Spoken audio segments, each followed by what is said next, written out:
important to me. Ethos makes it fast and easy. Get a quote in seconds, apply in minutes, and get same-day coverage. You can get up to $3 million in coverage with no medical exam. Get your free quote at ethos.com/play. That's ethos.com/play. Paid spokesperson. Time spent on application may vary. Online health questions. Just outside of Sacramento is a place where families build friendships that last a lifetime. The Golden State Shooting Center is a clay target shooting facility. It's the home of numerous local high school and youth sport shooting teams. Skeet and trap shooting is a safe, exhilarating sport. School team members can compete for numerous college scholarship opportunities. Teams are being formed now, and new members are welcome. Call the Golden State Shooting Center for details or visit them online at goldenstateshootingcenter.com. Okay, we are running a car drive right now to help veterans all across America. So if you have an old car, truck, or van, even a motorcycle or an RV sitting around, you can right now give it away and help the vets. They really need your help. And your car will help support the vets and their families. And guess what? You even get a tax donation. Plus, we'll even come and pick up your car for free. And all you've got to do is pick up your phone right now and make a free call. Now is the perfect time to do something good for the vets. Give back to the vets right now for all they've done for this country. And your old car can really help them. So call the Veterans Car Donation Program right now for free pickup of your vehicle. Help the vets and help your taxes at the same time. Call right now. 800-598-0539. 800-598-0539. 800-598-0539. That's 800-598-0539.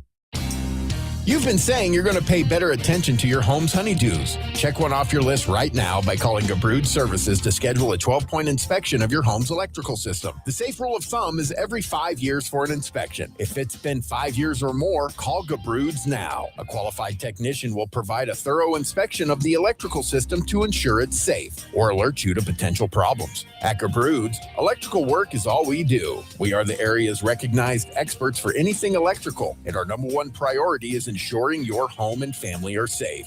You've been saying you'll pay better attention to your home. Stop saying it. Make the call to Gabrud's. Talk with a real person and schedule your 12-point inspection today. Gabrud's, locally owned for more than 30 years. G-U-B-R-U-D-S. Call the good dudes at Gabrud's. G-U-B-R-U-D-S. Gabrud's.com. Listen up, guys. Are you experiencing any of the following? Fatigue, less drive, poor performance? If so, you may be one of the nearly 30 million men in the U.S. today dealing with ED. But did you know you don't have to pay hundreds for a prescription anymore? And you don't have to deal with the hassle of seeing the doctor or the embarrassment of going to the pharmacy for a certain pill. Now, with one free call, you can find out how Herbal Virility Max can help you feel like a man again. For over a decade, Herbal Virility Max has helped guys just like you put a smile back on their face with improved performance and drive. Call today and ask about our buy one, get one free offer. 800-690-8445. 800-690-8445. 800-690-8445. That's 800-690-8445. Hi, I'm Ryan Blaney, a third-generation race car driver, and I dedicate a lot of my time going fast. But when my grandpa was diagnosed with Alzheimer's, it was a very unexpected bump in the road for us. It's important to notice if older family members are acting differently or having trouble with routine tasks. Early detection of Alzheimer's can give your family time to explore support services and access available treatments. If you or your family are noticing changes, it could be Alzheimer's. Talk about seeing a doctor together. Visit alz.org/time to talk. A message from the Alzheimer's Association and the Ad Council. Tell your friends. Grant's back. Grant Napear is back on the Sacramento airwaves right here. KSAC 890 AM Olivehurst. K284CM 104.7 FM Sacramento. Hello. Hello, Sacramento. Sacktown. And welcome in. Grant Napear. How you been? You know this guy. It's your show. So happy to hear you on the airwaves. 2+ decades on the radio with you. Just the start of an incredible journey. Now he's back on Fox Sports 104.7 FM and 890 AM. 3 to 6 every day, Fox Sports Sacramento. The phone number? 916-779-0929. His name? Grant Napear.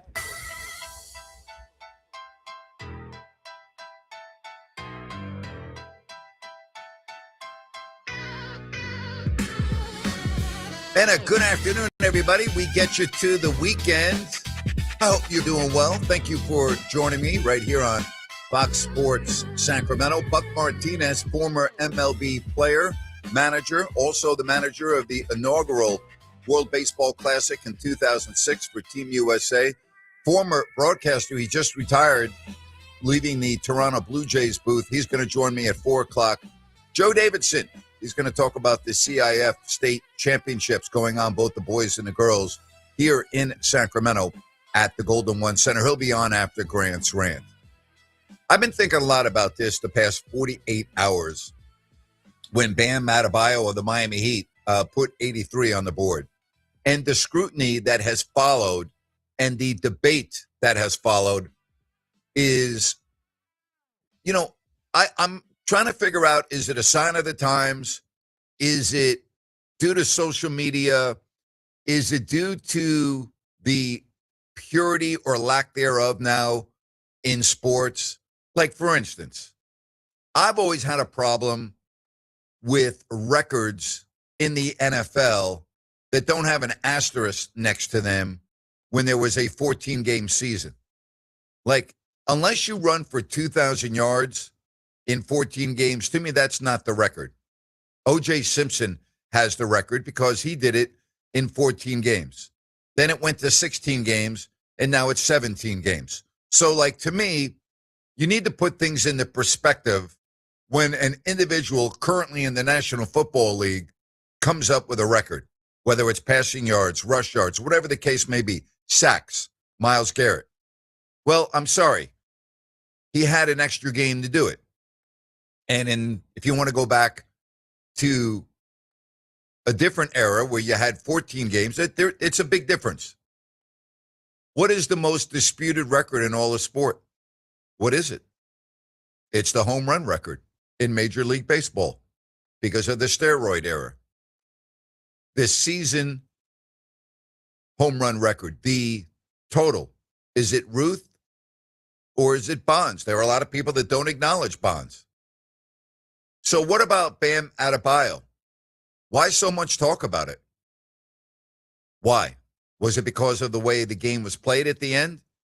Was it because of the 43 free throws? It got to a point where even Eric Spoelstra, the head coach of the Miami Heat, got defensive when asked about it and said, hey, man, I don't have any regrets. I apologize to absolutely no one. Period.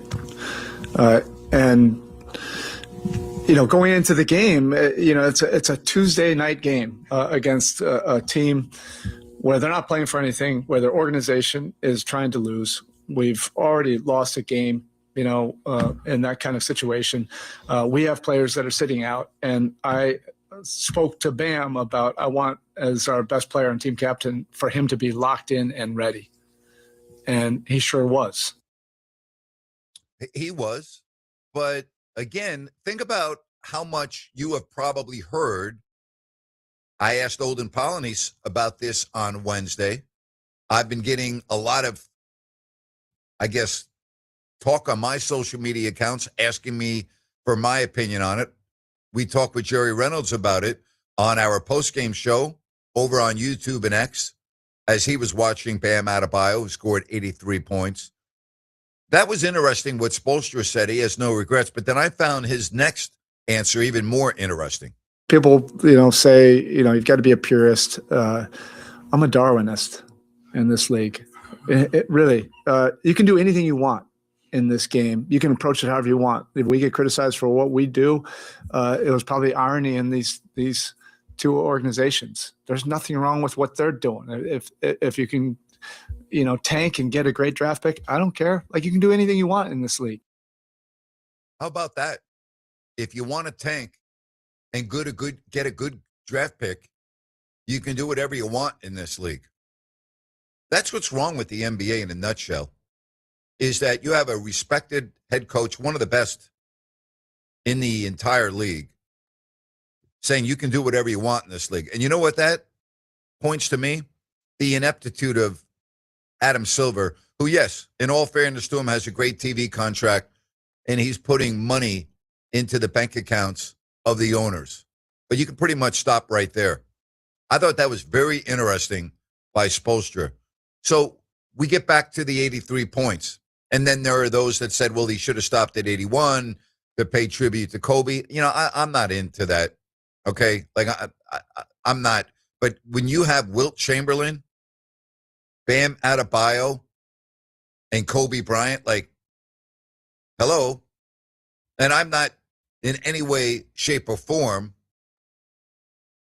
taking away from the play of Adebayo, who's been an all-star, right? He's an all-star caliber player. I'm not in any way trying to diminish his talents as a basketball player because he's had a heck of a career. But Bam Adebayo with 83 points. And think about points scored. Well, Wilt Chamberlain played a different era and a different style of basketball when the three-point shot was not part of the game. You know, I was blessed to announce Klay Thompson scoring 37 points in one quarter. And that was one of the most amazing things I've ever experienced, not only from an announcer's point of view, but just from being at a game. Well, again, you have to put a little bit of research into that. In other words, you got to really look at the totality of what he did. The three-point shot is the only reason why he was able to score 37 points in a quarter, because he made 9 of them. If you take the three-point shot out of the game, or when the three-point shot was not as prolific as it is now, and that was pre-Steph Curry days, well, you got to put relevance behind the stat. I mean, what would happen if Reggie Miller was coming into the NBA right now out of UCLA? What would happen if Peja Stojakovic was 21 years old and entering the NBA right now, and other players like those? Where would the three-point records be? Correct? Like, what do you think Reggie Miller would do if he were coming into the league as a rookie out of UCLA with the way the game is played right now and with the volume of three-point shots? So the reason why I'm talking about this, I was very, I don't want to, like, go back on what I just said, because nothing in this society, in this day and age, surprises me. That goes as far as athletes getting into trouble, getting arrested, being brought up on murder charges, sexual abuse charges, stupid charges. Myles Garrett getting, 9 speeding tickets, many of which were cited for going 100 miles an hour.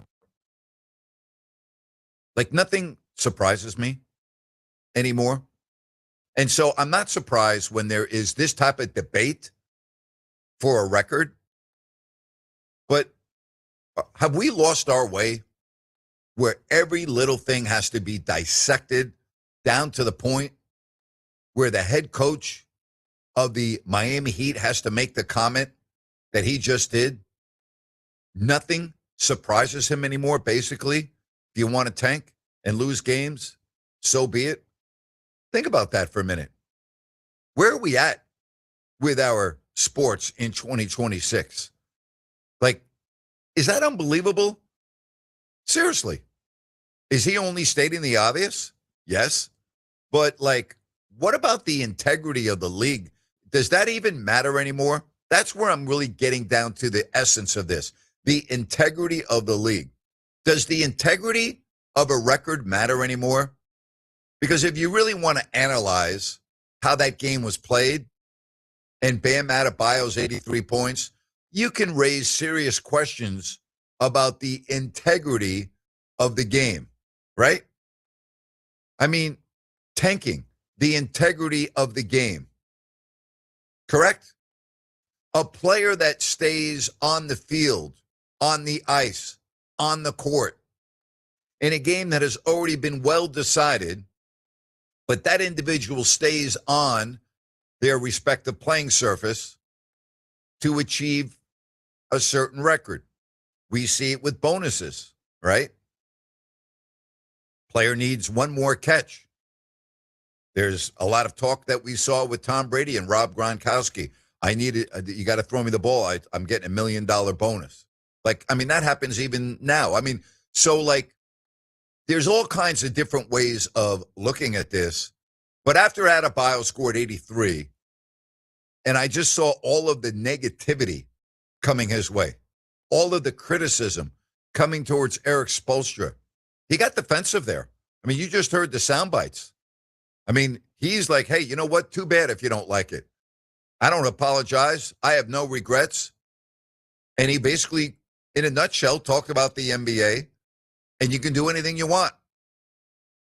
How about that? And so much so that you mentioned tanking. Didn't we just see that in the Kings game the other night? Soreness? Really? Malik Monk's not playing because his ankle is sore? Russell Westbrook's not playing because his thigh is sore? I can go on and on. What is really an injury and what's not? I've always defined it this way. If the game had meaning, and by meaning, I'm saying if the Kings were vying for a playoff spot or a play-in spot, and that was a really big game, how many of the players that did not play would have played? That to me is the definition of tanking.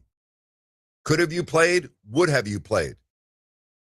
Are you just taking the night off because the team wants you to take the night off because they don't want to win? Are you really hurt? I can say I'm sore too. I can say I'm doing my radio show right now and my lower back is sore because I went out for a long, long walk earlier today.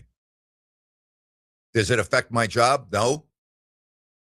Name me a player in the NBA. A player in the NBA that is playing in the middle of March that doesn't have some sort of a sore ailment, part of their body, whatever you want to call it. Name me a player whose feet don't hurt, knees don't hurt, backs don't hurt. Name me a player in the NBA today in the middle of March that would tell you that they have no soreness. So now, all of a sudden, the team wants to say that a player has soreness and he's not going to play? It's a joke. It's a joke. Seriously. So I'm wondering, when Eric Spoelstra makes a comment like that, does it raise your eyebrows the way it did mine? Because I got to tell you, I was like, whoa. I was like, whoa. And here it is right here on the chat line on our YouTube page that we're streaming on Fox Sports Sacramento. This, I think, hits it right on the head. Was Eric's comments a shot at Silver? That Silver's no punishment for anything. It sure seemed that way to me. Ryan, I'm going to ask you, did you read into Eric Spoelstra's comment at all as the commissioner and what he does and what he doesn't do in terms of policing the league and tanking?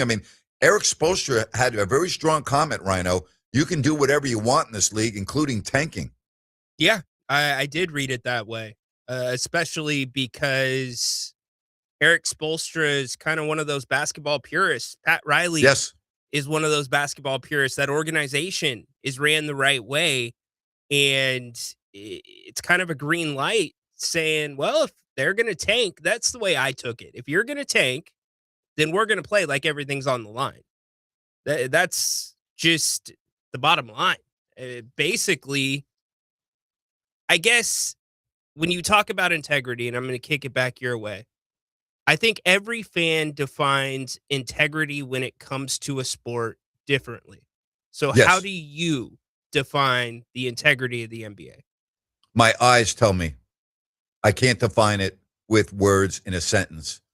My eyes, based on the situation, tell me whether it's pure or not. I would have a different opinion than you because it's subjective, right? We have different standards of how we judge a record. For instance, there are a lot of people that feel that Bam Adebayo's 83 is garbage, that they're not even giving him props, that they're like, it's a joke. the way the game was played at the end, the way he got his 83. There are a lot of people that are not even acknowledging it.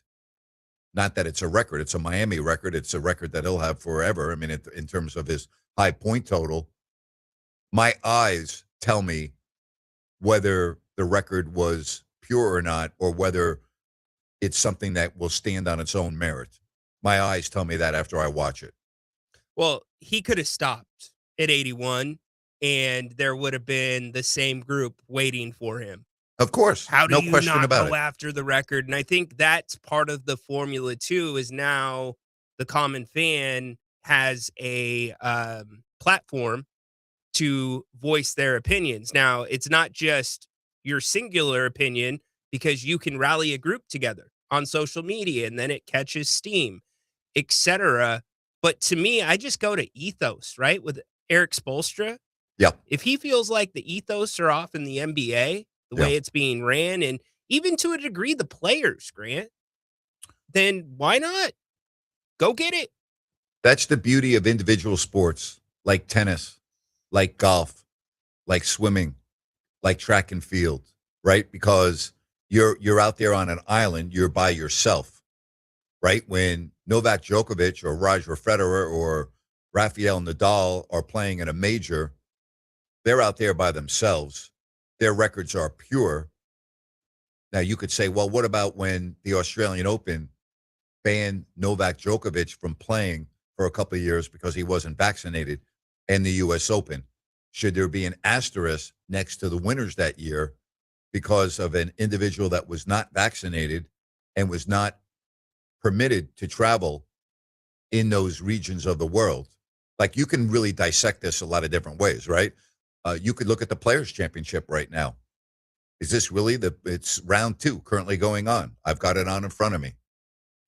Is this truly the greatest golfers in the world? No, it's not, because Bryson DeChambeau and John Rahm and others that are on the Live Golf Tour are not playing in it. Should there always be an asterisk compared to previous Players' Championships before there was a split in professional golf with Live Golf? You can talk about that with auto racing when the IndyCar had their split. I mean, you can really break this up in a lot of different ways. But Bam Adebayo's 83 to me, Ryan, and I didn't watch the game, but I went back now and I've watched and I've read a lot of it, doesn't seem pure to me. It seems manufactured to me. The beauty of an achievement, the beauty of that achievement to me has got a stain on it. That's how I'm looking at it.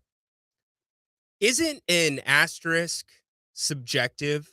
Yes. If you're a fan without common sense, as you look through record books, through history and how games have changed, technology, rules, etc., you don't need that asterisk. You remember it how you want to remember it.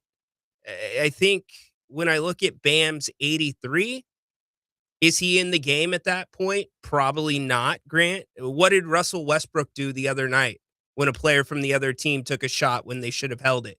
He went over, put his arm around him, and taught him up. And even DeAndre Jordan came over and was part of that as well. So I think a large part of what this NBA is right now, we're going to figure out 15 to 20 years from now. Yeah. When Good players, stuff. There's a lot to talk about. I want to get your thoughts at 916-779-0929 on our text line. You can call the show. DAS Mechanical, what a great deed they are doing by donating a heating or air conditioning system to a family in need. If you or someone you know or a veteran is in need of a heating or air conditioning system, just go to dasmechanical.org. That's dasmechanical.org. Click on the 2026 HVAC nomination form. It will take a moment, and you might be the individual or the person you nominated to get a heating or air conditioning unit installed by Nick Delancey and his staff at DAS Mechanical. That's dasmechanical.org, your HVAC repair service experts, whether it's a new system, whether it's service, whatever the case, they've got you covered, serving Sacramento and Placer counties, locally owned, family owned. That's DAS Mechanical.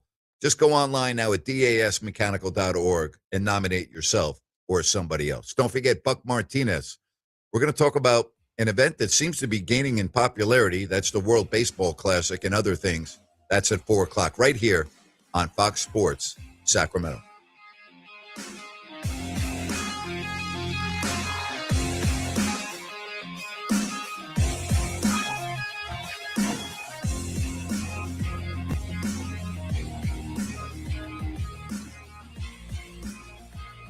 Okay, we are running a car drive right now to help veterans all across America. So if you have an old car, truck, or van, even a motorcycle or an RV sitting around, you can right now give it away and help the vets. They really need your help. And your car will help support the vets and their families. And guess what? You even get a tax donation. Plus, we'll even come and pick up your car for free. And all you've got to do is pick up your phone right now and make a free call. Now is the perfect time to do something good for the vets. Give back to the vets right now for all they've done for this country. And your old car can really help them. So call the Veterans Car Donation Program right now for free pickup of your vehicle. Help the vets and help your taxes at the same time. Call right now. 800-598-0539. 800-598-0539. 800-598-0539. That's 800-598-0539.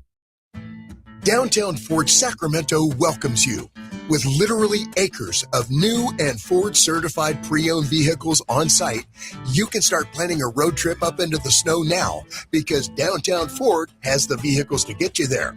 And our top-notch service team will keep it running perfectly as long as you own it. Cars, trucks, SUVs, and fleet vehicles. Downtown Ford Sacramento. Open daily on Howe Avenue next to the How About Arden Shopping Center.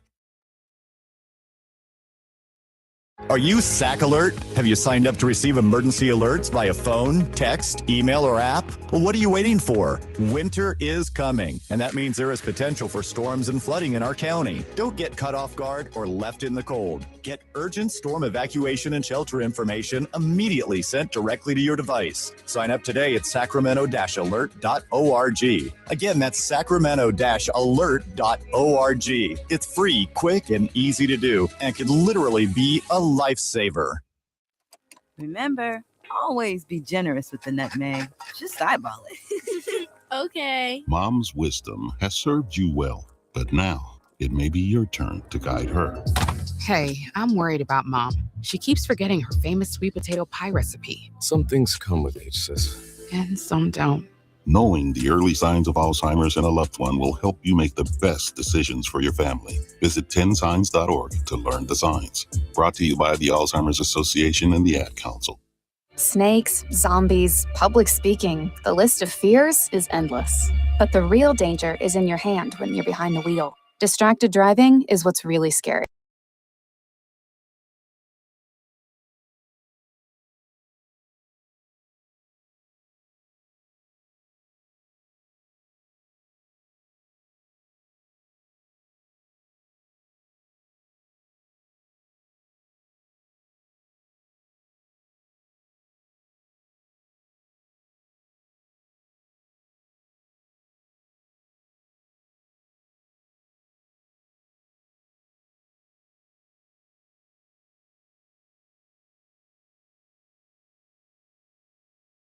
Time analyst with the Toronto Blue Jays, played in the league, managed in the league, local guy. I always loved talking baseball with Buck Martinez. So he's going to join us in about 35 minutes. And then Joe Davidson is coming by at 5 o'clock, the ongoing CIF State Basketball Boys and Girls Championships going on right here. I think that's always, there's a lot of history. And some of the great players, like you can go to Bill Cartwright, Jason Kidd. I mean, there's a lot of great history, a lot of great history. So you can give me a call. You can text the show at 916-779-0929. That's 779-0929. We talk about records, right? And I still think the home run record in baseball, just because of the history of baseball in this country, is the most cherished home run record, and that has so much controversy behind it and will always have controversy behind it, I think, until the end of time. I really believe that. So that is just the way it is.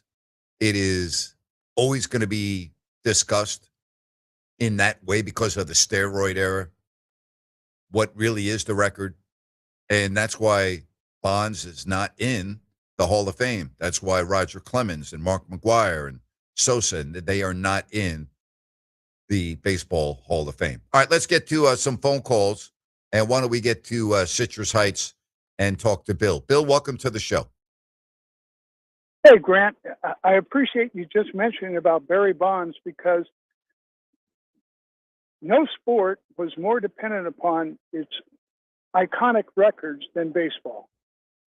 367 lifetime batting average, 714, then 755, 4192, and then what Pete Rose did. 190 RBIs. Those sorts of records, 510 pitching wins. Now they mean nothing. And they have to come up with stats like WAR, WAR. Here's his WAR stat. It doesn't stick. And that's one of the ways baseball kind of damaged its legacy to me. I agree with you. I think you're spot on when you mention those numbers, the Ted Williams and what he accomplished. And you can go back in all of the numbers, the 56-game hitting streak, right?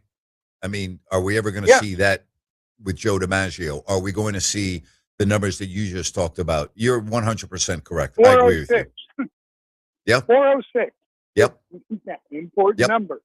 Yep. Now it's just kind of, it means nothing because they have other stats that mean irrelevant. It's not something you can measure against. It's kind of, these are agent stats to try to get somebody a raise. So it's good stuff. Good job, Bill. Excellent. Thank you, sir. My pleasure. Thank you. We get to Richard in Paradise. Hello, Richard. Is paradise really paradise? It is. It really is. It's sad that we ain't growing more trees like we should be, but it is. Yeah. Okay. Yeah. So my take on this today is, I watched the game, and people are forgetting the first three quarters this man put on, and the first quarter, the second quarter, the third quarter. And I think a lot of things that people don't realize, too, is he's not that household name where everybody says, oh, man, we weren't expecting that. So he's not in the agenda. But for anybody to take away what he did, regardless, he's a big man. And, let's not also forget that they've blown almost 8 fourth quarter, 20 or points more this year. They've blown leads. And to have everybody's, I understand both sides of it. But at the end of the game, if you watched, they also went after all their players so he wouldn't get to the free throw line, and he still got there. So I'm not going to take. I love NBA. I just think it's great for the game because we teach our kids, and we teach kids growing up. You play till the bell, you play till the sound, you play till it's over. Unfortunately, they do have a team out there that's tanking, and you know what? At the same time, if this goes down as it happened against this team. So in the history of the books, this team should have been out there playing their best. They didn't. Bam was the only starter in the rotation. I believe he might have been one other person. And to be a leader out there, he led the way. And that's what you got to ask for your leaders. So for any kids that are out there that don't understand what leadership is, at the same time, being competitive, and being a stud, and at the end of the day, have to ice your elbow because you shot so many times. I mean, 36, for 43 at the line? Yeah, 36 of 43 from the foul line. He had to make those shots regardless.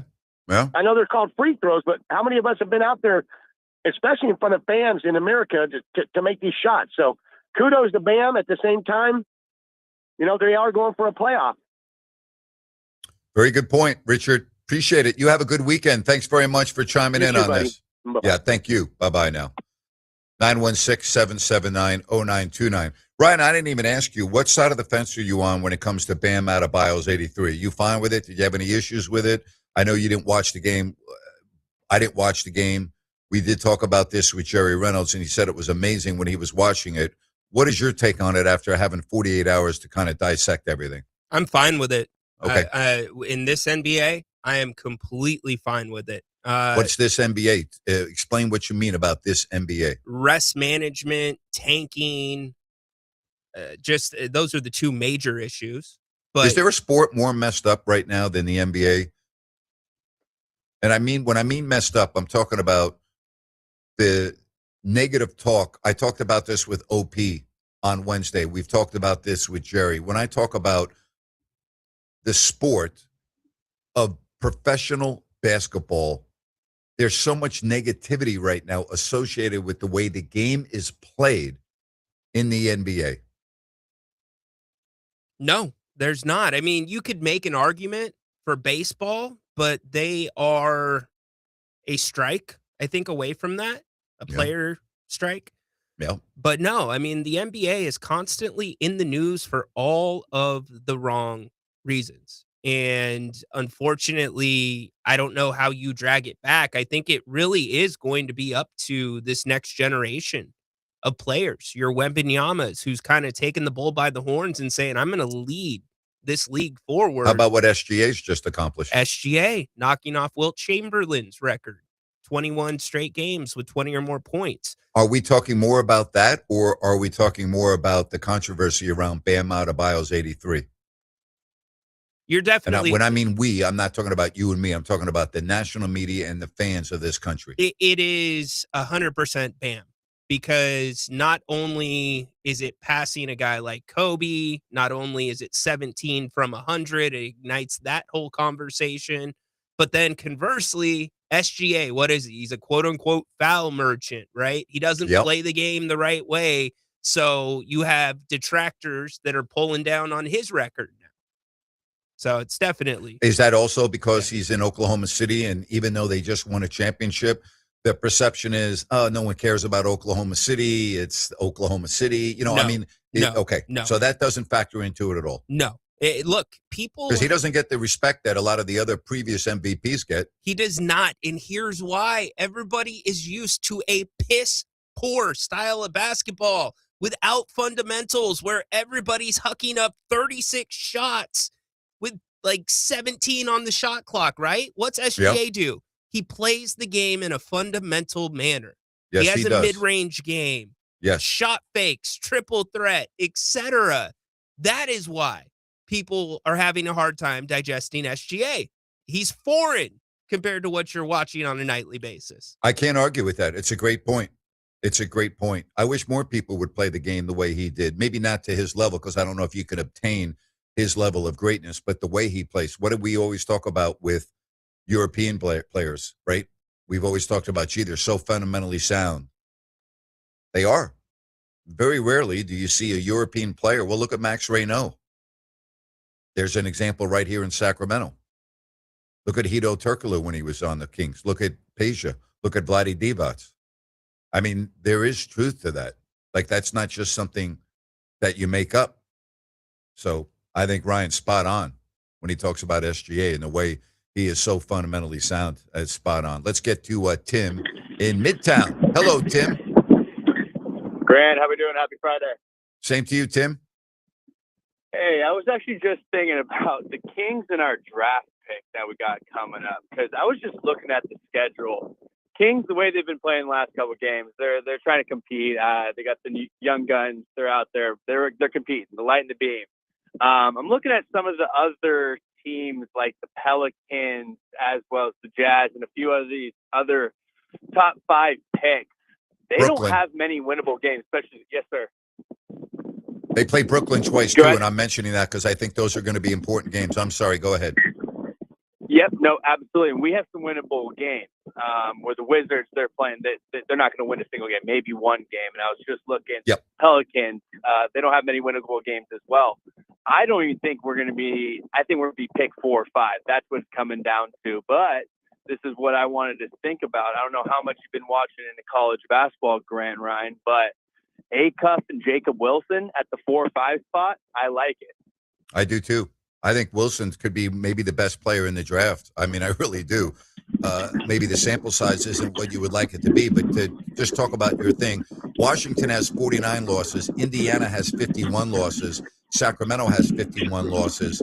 And listen, I want the best odds. So you make a great point there. The Kings may win games here down the stretch that we're all going to be hoping they will lose.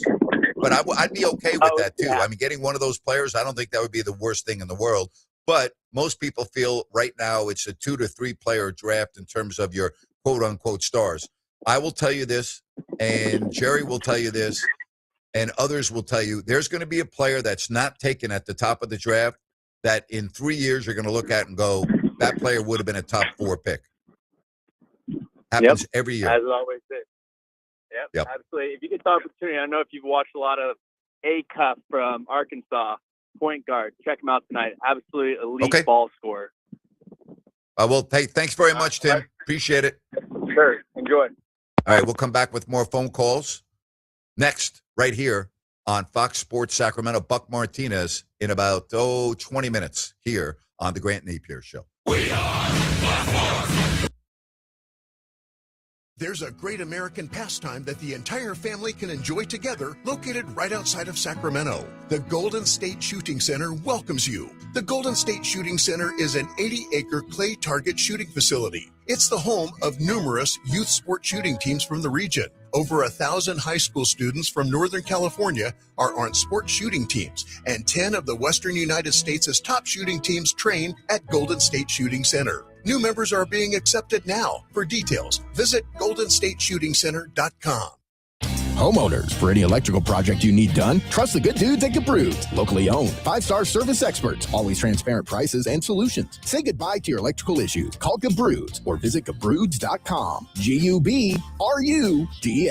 Okay, we are running a car drive right now to help veterans all across America. So if you have an old car, truck, or van, even a motorcycle or an RV sitting around, you can right now give it away and help the vets. They really need your help. And your car will help support the vets and their families. And guess what? You even get a tax donation. Plus, we'll even come and pick up your car for free. And all you've got to do is pick up your phone right now and make a free call. Now is the perfect time to do something good for the vets. Give back to the vets right now for all they've done for this country. And your old car can really help them. So call the Veterans Car Donation Program right now for free pickup of your vehicle. Help the vets and help your taxes at the same time. Call right now. 800-598-0539. 800-598-0539. 800-598-0539. That's 800-598-0539.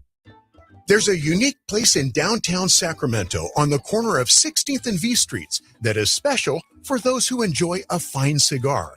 It's called Hattaway Cigars. It's that little red place right there at 16th and V Streets. It's spelled H-A-T-U-E-Y. The Hattaways are a distinguished family of cigar makers originally from Cuba. And for 3 generations, the Hattaways have produced world-class hand-rolled artisan cigars like the Habana and the Gran Cubano, world-class cigars favored by cigar aficionados from all over the world. Hattaway cigars originate from Cuban seeds, grown in the historic El Cibao Valley in the Dominican Republic, where many of the world's finest cigar tobaccos are grown. Hattaway Cigars' spacious lounge features a walk-in humidor with more than 100 different varieties of hand-rolled cigars. Hattaway Cigars, open daily downtown at 16th and V, online at hattawaycigars.com. Please be at least 21.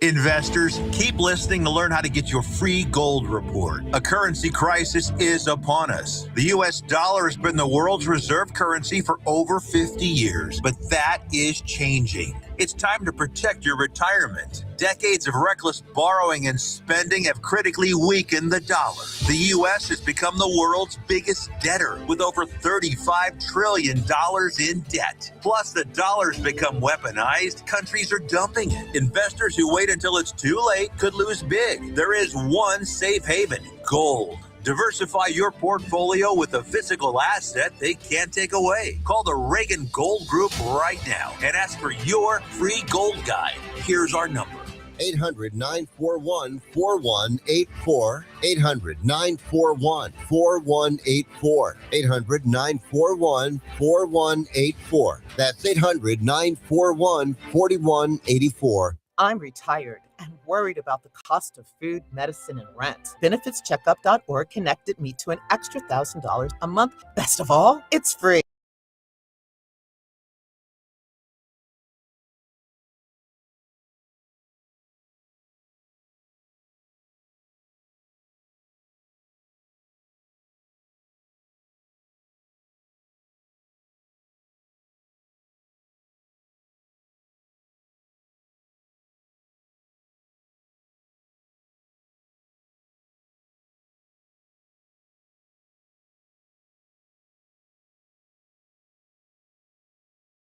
Sacramento. Go ahead, sir. Hey, Grant. Happy Friday. I Same guess to you. my take on the whole Bam situation, definitely more leaning towards what Rhino said and one of your previous callers of like, as a big man, that's pretty impressive. Like what Bam was able to do. And I think we have to put some blame really on the Wizards, who, like you said in the Coach Bolster said in the soundbite, the Wizards aren't really trying to win, and how we can't take away from what Bam did in one quarter. Reminds me a lot of what I remember the game you called, never forget, with Klay Thompson hitting those threes in a single quarter. Yep. 9 of them for 37 points. Yeah, that's where I saw how impressive that was. You know, those first 3 quarters, I will say, and that's just, you know, you guys talked about it's subjective. The last 3 minutes did taint it a little bit for me, but I'm not going to take away from that 75 points, 80 points that he had. You know, you know, there were some free throws there that should they have gone for it, but overall, the performance from a big man such as Bam is still like amazing. You know, that's something you usually see from a guard.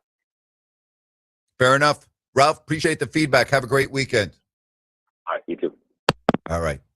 If you want to get in on the program, 916-779-0929. 209 wants to know if I saw the goal by William Eklund last night as the Sharks beat the Bruins.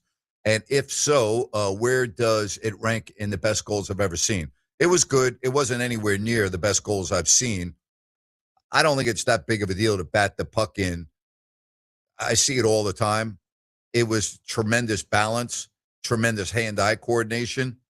It's not one of the best goals I've ever seen. Now, it was a nice move coming down the right wing, and he went to the backhand, and the goalie made the save. And then as he was continuing to skate through the crease, as he was falling down, he batted the puck in about waist high with the stick to the empty net. I mean, it was good. Don't get me wrong. It was a very good goal, and it was a difficult goal, but nowhere near one of the best goals that I've seen. I've been watching hockey since the 60s. It's not one of the best goals I've ever seen. Good, and definitely quite an athletic feat. But in terms of like best goals of all time, if I want to even narrow it down to 25 or 50, it wouldn't be on there. It wouldn't be on there. It was good. It wasn't great. In other words, not great like some of the other goals that I've seen, that whether we're talking about Wayne Gretzky, Connor McDavid, there's some.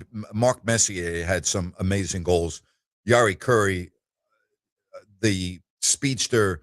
I'll never forget Pavel Bure with the Vancouver Canucks in the mid-'90s. Had some goals that to this day I still can't believe that he was able to score. Like if you go back and watch the Russian Rockets, some of his goals, it was like, oh my gosh. So, again, it was good. I'm not going to diminish what he did. It's not one of the best I've ever seen. 916-779-0929. I didn't even mention the Guy Lafleurs of the world and some of the goals he scored. 916-779-0929. Glad to have you with us here. Again, Buck Martinez coming up in the next segment. And then at 5 o'clock, Joe Davidson.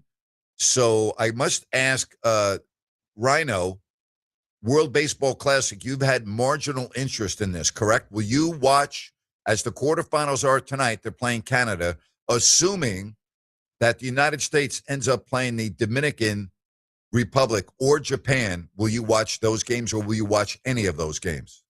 Grant, I have a little bit of clone in my DNA, so anytime you can top Canada, I'll give it a peek. Okay, so tonight you'll watch a little bit of the World Baseball Classic, I correct? will. I will be watching San Diego State as well. Okay. But yes, I will be watching. Who's San Diego State play? Good question. I just know they're in the second round of the Yeah, tournament. I forgot to. I do too. I just forgot to look at who they're playing. It could be San Jose State. San Jose State upset Boise State in the tournament. I'll double check during the break. I want to ask you a question though, since you started off and we've talked a lot about records in hour number 1. What records in sports right now do you think will never fall if you had to put a list together? I don't think the 56-game hitting streak will ever occur. So I think that is safe. I don't think you'll ever see a batter bat 400 in Major League Baseball. I think that's safe. Cal Ripken, Iron Man. Yeah, you won't see the consecutive game streak that Cal has. You'll never see that again. Definitely will never see that again. There's just no chance. That's never going to happen. I haven't really given a lot of thought to it. Wayne Gretzky's record will never, ever be broken. Most points in his career. I don't think that will ever be broken. I mean, if you look at Wayne Gretzky and just look at his total points, goals, and assists, and then look at second on that list, like as great as Alex Ovechkin is, he's like 900 points behind Gretzky. Okay? Like it's never going to be broken in my opinion. Goals and assists, total points. So those are some. I'd have to really look at it. I don't think you'll ever see a running back run for 2,000 yards in 14 games the way Simpson did in the early 70s with the Buffalo Bills. I don't think that will ever be broken. A lot of that is because of the way the stylistic approach to the game and the way it's played. It's now more of a passing league than a running league. There are exceptions. You'll get a Derrick Henry from time to time. But again, you're not going to see 2,000 yards in 14 games. Just not going to happen. What about you? SDSU's playing New Mexico. Thanks for picking me up, Jay, in the YouTube simulcast chat. 100 points is going to fall unless Adam Silver does something about tanking. You know, I can't really think of the only one that I was really thinking about was Cal Ripken. Other than that, you think points will get passed up by LeBron or by somebody other than LeBron, maybe Wemby? Probably not. I don't think again, I'm just using my common sense here. I don't think his body is going to be able to play 20 years in the NBA. Okay. That was a close game last night. He did not play. Wembanyama did not play last night in their game against Denver. They had the big lead, and then Denver came back. Yeah. You're not going to win without Wembanyama. That's how fragile the playoffs are. I mean, if you look at what happened last year to Boston and Tatum, and you look at Halliburton in that game 7, I mean, when he got hurt, that game was, for all intents and purposes, over. Yeah, 100%. Steph Castle had a triple-double, and they still lost. That's correct. Yeah. Jokic, Murray, both had 30. Jokic passed Kareem Abdul-Jabbar for the most games with, I believe it was 20 points and 5 rebounds. It's pretty amazing. And he probably doesn't even care. No. And by that, I mean, like, he'll just go, so what? When's the next game? Yep. He's more worried about his horses. That's what he is worried about. The players, Grant, much different today on 17. 20-degree win. Yes, I've been watching it. Kim just went into the water about 5 minutes ago. Tommy Fleetwood is on the 17th right now. Scotty Scheffler, keep an eye on him. Making a run. Keep an eye on who's going to be in and who's going to be out on the cut line. So keep an eye on that 18th hole. You got Ludwig Oberg, who's having an incredible round of golf. And he is in tight on the 18th, already at 11 under par. Currently, the cut line looks like it's at 2 over. And there are some really good players right on that cut line. I'm talking about some of the game's best players. So keep an eye on that as players come down the stretch right now. But let me see here. Oberg is now at 12 under, so he made that birdie. Schauffele is at 10 under.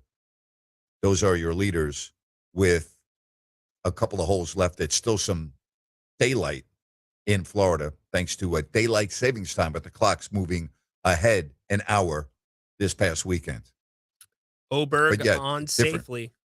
Yeah. There You know, go. when you think about the wind on the par 3 17th, it determines everything, like it does on a lot of shots in golf. But because you have such a small surface, it looks like the players that are later in the day are getting a bigger advantage with the wind dying down. So whether you are in the morning group or the afternoon group, and you would, like, for instance, Rory yesterday was in one of the last groups, so he goes off early in the morning, so you don't have much time. And there was a lot of concern about his back because of what happened last week at the Arnold Palmer, whether how that would turn out after like a 20-hour turnaround. But he was fine, and he'll be playing on the weekend. But right now, I'm looking at the par 3 17th, and it looks very, very calm. It's just the luck of the draw, and that's true of all golf courses. No more so than when you play at the Open Championship. But the flag on the par 3 17th is not even moving.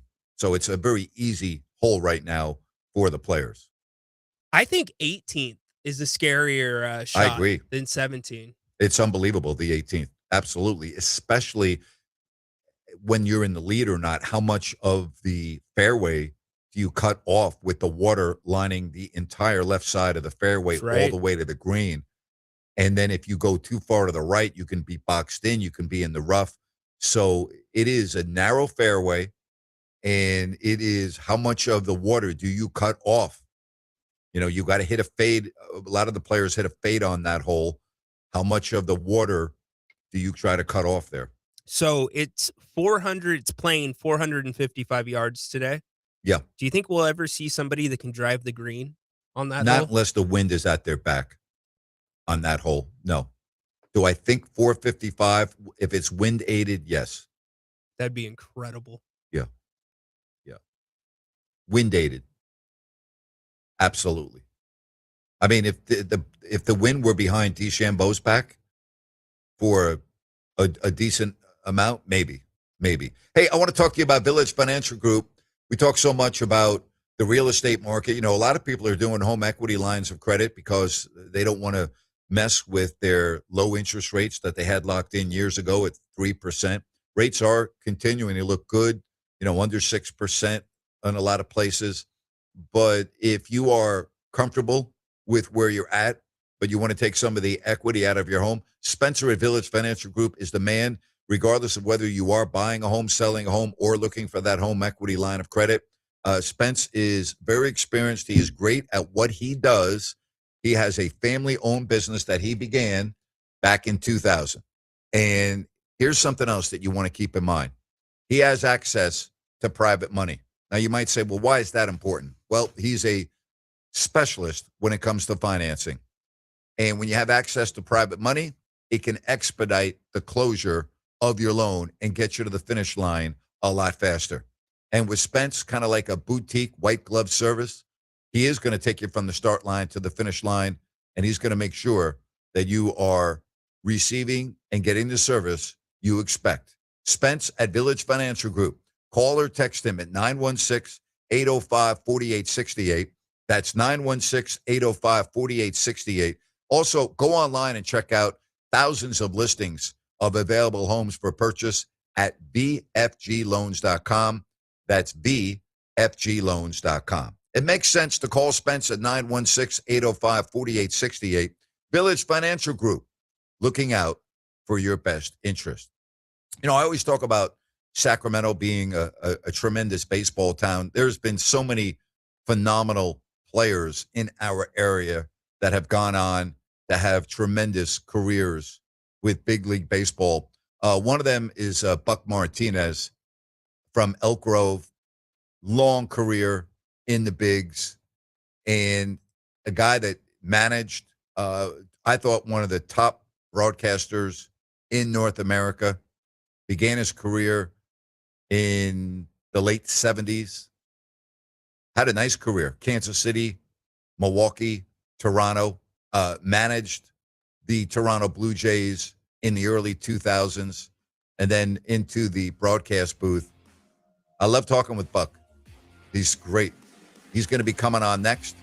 Our local product. He just retired, so congratulations to him on his retirement. He is no longer part of the Toronto Blue Jays broadcast team after many, many years. He's coming up next. I'm looking forward to that. Buck Martinez, Elk Grove's finest, coming up next here on Fox Sports Sacramento.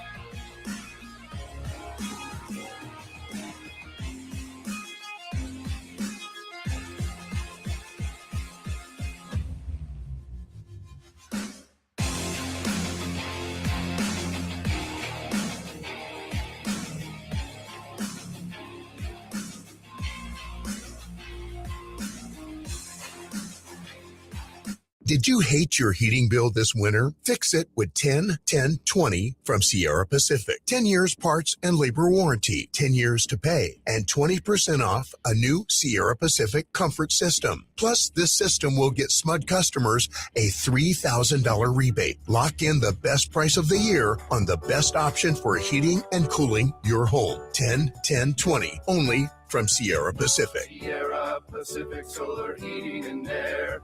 The guys in the big red trucks. Listen up, guys. Are you experiencing any of the following? Fatigue, less drive, poor performance? If so, you may be one of the nearly 30 million men in the U.S. today dealing with ED. But did you know you don't have to pay hundreds for a prescription anymore? And you don't have to deal with the hassle of seeing the doctor or the embarrassment of going to the pharmacy for a certain pill. Now, with one free call, you can find out how Herbal Virility Max can help you feel like a man again. For over a decade, Herbal Virility Max has helped guys just like you put a smile back on their face with improved performance and drive. Call today and ask about our buy one, get one free offer. 800-690-8445. 800-690-8445. 800-690-8445. That's 800-690-8445. We all want to look and feel our best. Sacramento Naturopathic Medical Center invites you to live your best life every day. There are simple, practical, and inexpensive changes that you can make in your life today that will elevate your life in so many incredible ways. If it feels like it's time to hit that reset button and start living your best life now, Sacramento Naturopathic Medical Center invites you to schedule a free healthy aging consultation with Dr. Dennis Godby, an accomplished author and expert in the art of aging gracefully. As we age, things change. We might start to experience lower energy, changes in mood, brain fog, or just a lack of motivation. And for guys, the onset of middle age can mean a lower libido and oftentimes ED. These things can usually be safely and easily treated. Visit gettingbetternow.com today and schedule your free healthy aging consultation with Sacramento Naturopathic Medical Center, located in Midtown. You served behind the desk. You served in combat.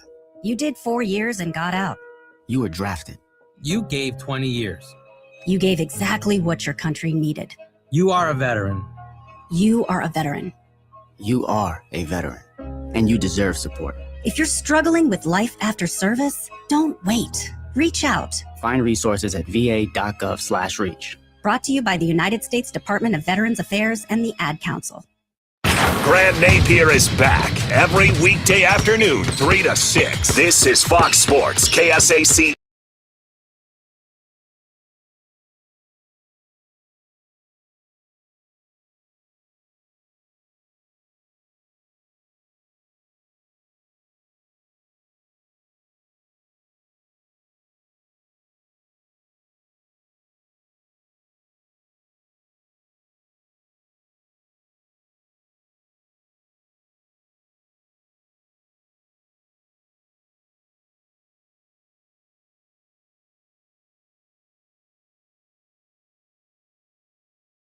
Congratulations on his retirement. It is an absolute pleasure to welcome Buck Martinez to the Grant Napear Show. Buck, long time no speak. How are you? I'm doing great, Grant. Great to be with you. How are you doing? I'm doing well. Before we begin, I want to let you know, a little birdie wanted me to let you know that in 2006, the runner did not leave early from third base, okay? Yeah, well, there's been a lot of discussion about that. Mr. O wasn't very happy with the call, that's for sure. So you have great perspective on the World Baseball Classic, and I think this has been great for the sport of baseball, and the TV ratings are really, really impressive. What has impressed you the most about the development of this tournament that you were first part of in 2006, and here we are 20 years later, and a lot of people have really gravitated to it? Yeah, Grant, I think it's the purest form of baseball. Nobody cares about spin rate, extra velocity, any of that stuff. Everybody is concerned about winning and losing. And especially now, you lose, you go home. So, when you need to get a runner from second to third, you got to do it. Whether you're Bryce Harper or Aaron Judge or Bobby Witt Jr., you got to get the job done. It's all about winning now. It's pure baseball. It's a wonderful tournament. I think we've seen the growth around the world. Of course, we know Asia's always been a hotbed for baseball. Japan, Korea, Taipei have always had great baseball backgrounds. And now it's gone to Europe with the Netherlands and Italy playing so well. And eventually, I think we're going to see the Czech Republic have a representative team in this tournament because they're coming on pretty good too. But it's a wonderful tournament. I was happy to be part of the first one, and it's changed a lot. Back then, not everybody was sure they wanted to play. Now they're clamoring to play, and I'm very proud of that. You were surprised, weren't you, about Mark DeRosa in the comments before they even qualified for the quarterfinals? I think I saw something on the internet. You've been there, I mean, you must have been like, wow, what is he talking about? Yeah, it's unfortunate. There are a lot of nuances to this tournament. We got beat by run differential. The three teams in the pool in Anaheim in 2006, Korea was 3-0. Mexico, Japan, and Team USA were all 1-3, or 1-2, excuse me. And we had scored 4 fewer runs than we allowed. So we were out by run differential. So it was really a tough way to go. But you know what? The staff of USA Baseball, they're there to help you explain everything. And, I think Mark got caught up in the excitement of beating Mexico and just kind of misspoke there. Buck Martinez, our guest here on Fox Sports Sacramento. Buck, I had a listener the other day wanted me to ask you, these players are all getting ready for the start of their season, right? This is now spring training, but they're playing in the World Baseball Classic. Can you talk about the difference in terms of them getting ready for the start of their major league season? Is this a benefit to them? Is it a hindrance? Do they get enough work in on off days as compared to what they would be going through at their training centers at spring training sites? Yeah, Grant, that's a great question. And that was our number one concern in 2006.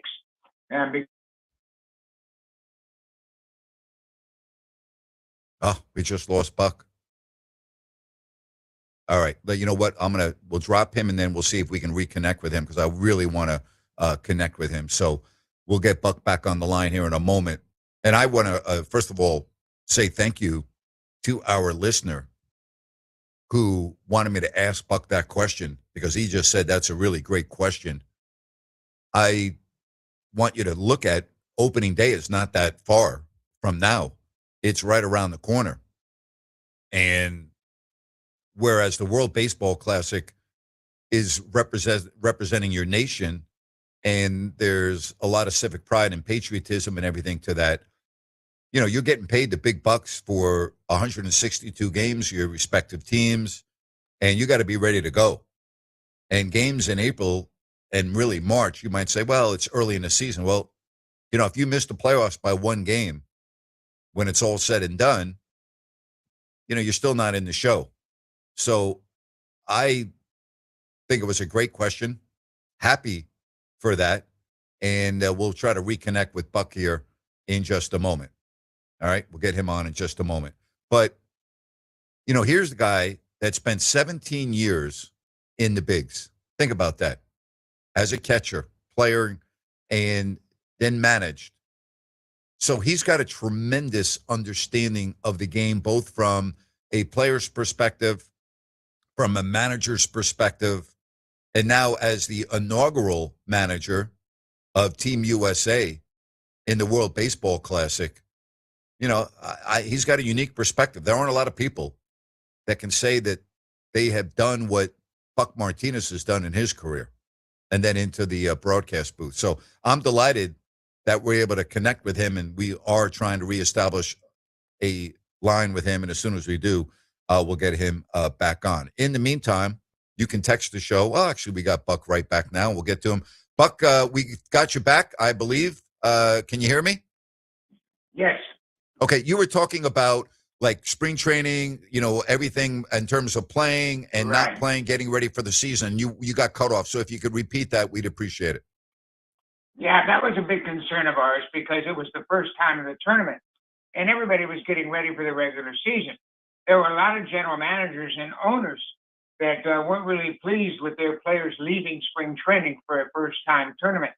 But fortunately, we had a lot of great players, and because you got Ken Griffey Jr. and Alex Rodriguez and Derek Jeter and Chipper Jones, everybody fell on board. We had Clemens, we had Roger Clemens and Jake Peavy and Dontrell Willis as our starters. But I promised everybody that committed to us on Team USA that they would start a game, and we would probably play half a game. And just, you know, at that time, it was more important to make sure the players felt like they were getting their work in than it was to win. Obviously, we wanted to win very badly. It broke my heart when we were eliminated. But that first time, I felt it was very important to make a commitment to the players to make sure they didn't miss any time. And another thing we did is we had a lot of very young players on the roster. Chad Cordero was 23. Houston Street was 22. Dontrell Willis was 24.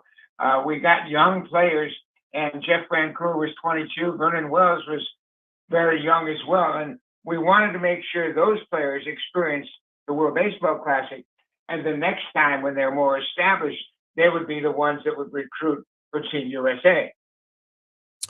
Buck, I say this knowing full well of your background with the Blue Jays, and I believe that the recent World Series between the Blue Jays and the Dodgers was as exciting and as entertaining as any that I've ever watched, and I've been following baseball since the days of Mickey Mantle in the 60s with the Yankees. I don't recall a more exciting World Series, but I'm not a fan of the way the game is played now. It's actually turned me off. You started off this interview by talking about launch angles and velocity. I don't care about that stuff. I just am not crazy about the way the game is played now. You've been in the game a lot longer than I have from where you started in the bigs in the late 60s. What's your take on the way the game is played? I'm not talking about the World Baseball Classic. I'm talking about Major League Baseball. Yeah, Grant, it's a lot different. There's no question about it.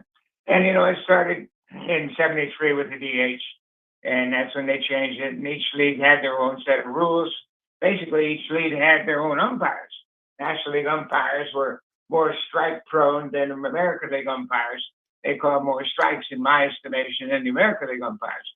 But it's changed over the years. And, you know, I think that there were times when baseball was going through a tough stretch, especially after 94 and that strike and the missed World Series in the postseason. But, you know, I agree with you. I mean, I'm old school. I'm as old school as anybody. I left Sacramento City College and went to Eugene, Oregon in 1967 to start my career with the Phillies. That's why I love the World Baseball Classic so much. It really emphasizes winning. And I think that's what the game is all about. You know, there's only one man on a major league roster that really has a one-loss record, and that's the manager. And he's the one that's under the most heat. I will tell you that in all my years of watching baseball, and as a diehard New York Yankees fan, and you were part of that playoff series in 76 and 77, and one of the great interviews that I've ever had was with George Brett up at Lake Tahoe. I just loved everything about the way he played the game. What was it like being a teammate of George Brett's? Well, man, that was a special experience, of course, but we were also roommates, both in the minor leagues and in the big leagues. So George and I still are very close. I spoke to him a couple of weeks ago. He was a self-made player. He never hit 300 in the minors. He worked hard with Charlie Lau and Hal McRae. and became a Hall of Fame player. And you know what? He played with so much joy. He played the game the right way. And I remember him telling me, somebody asked him, how do you want to be remembered?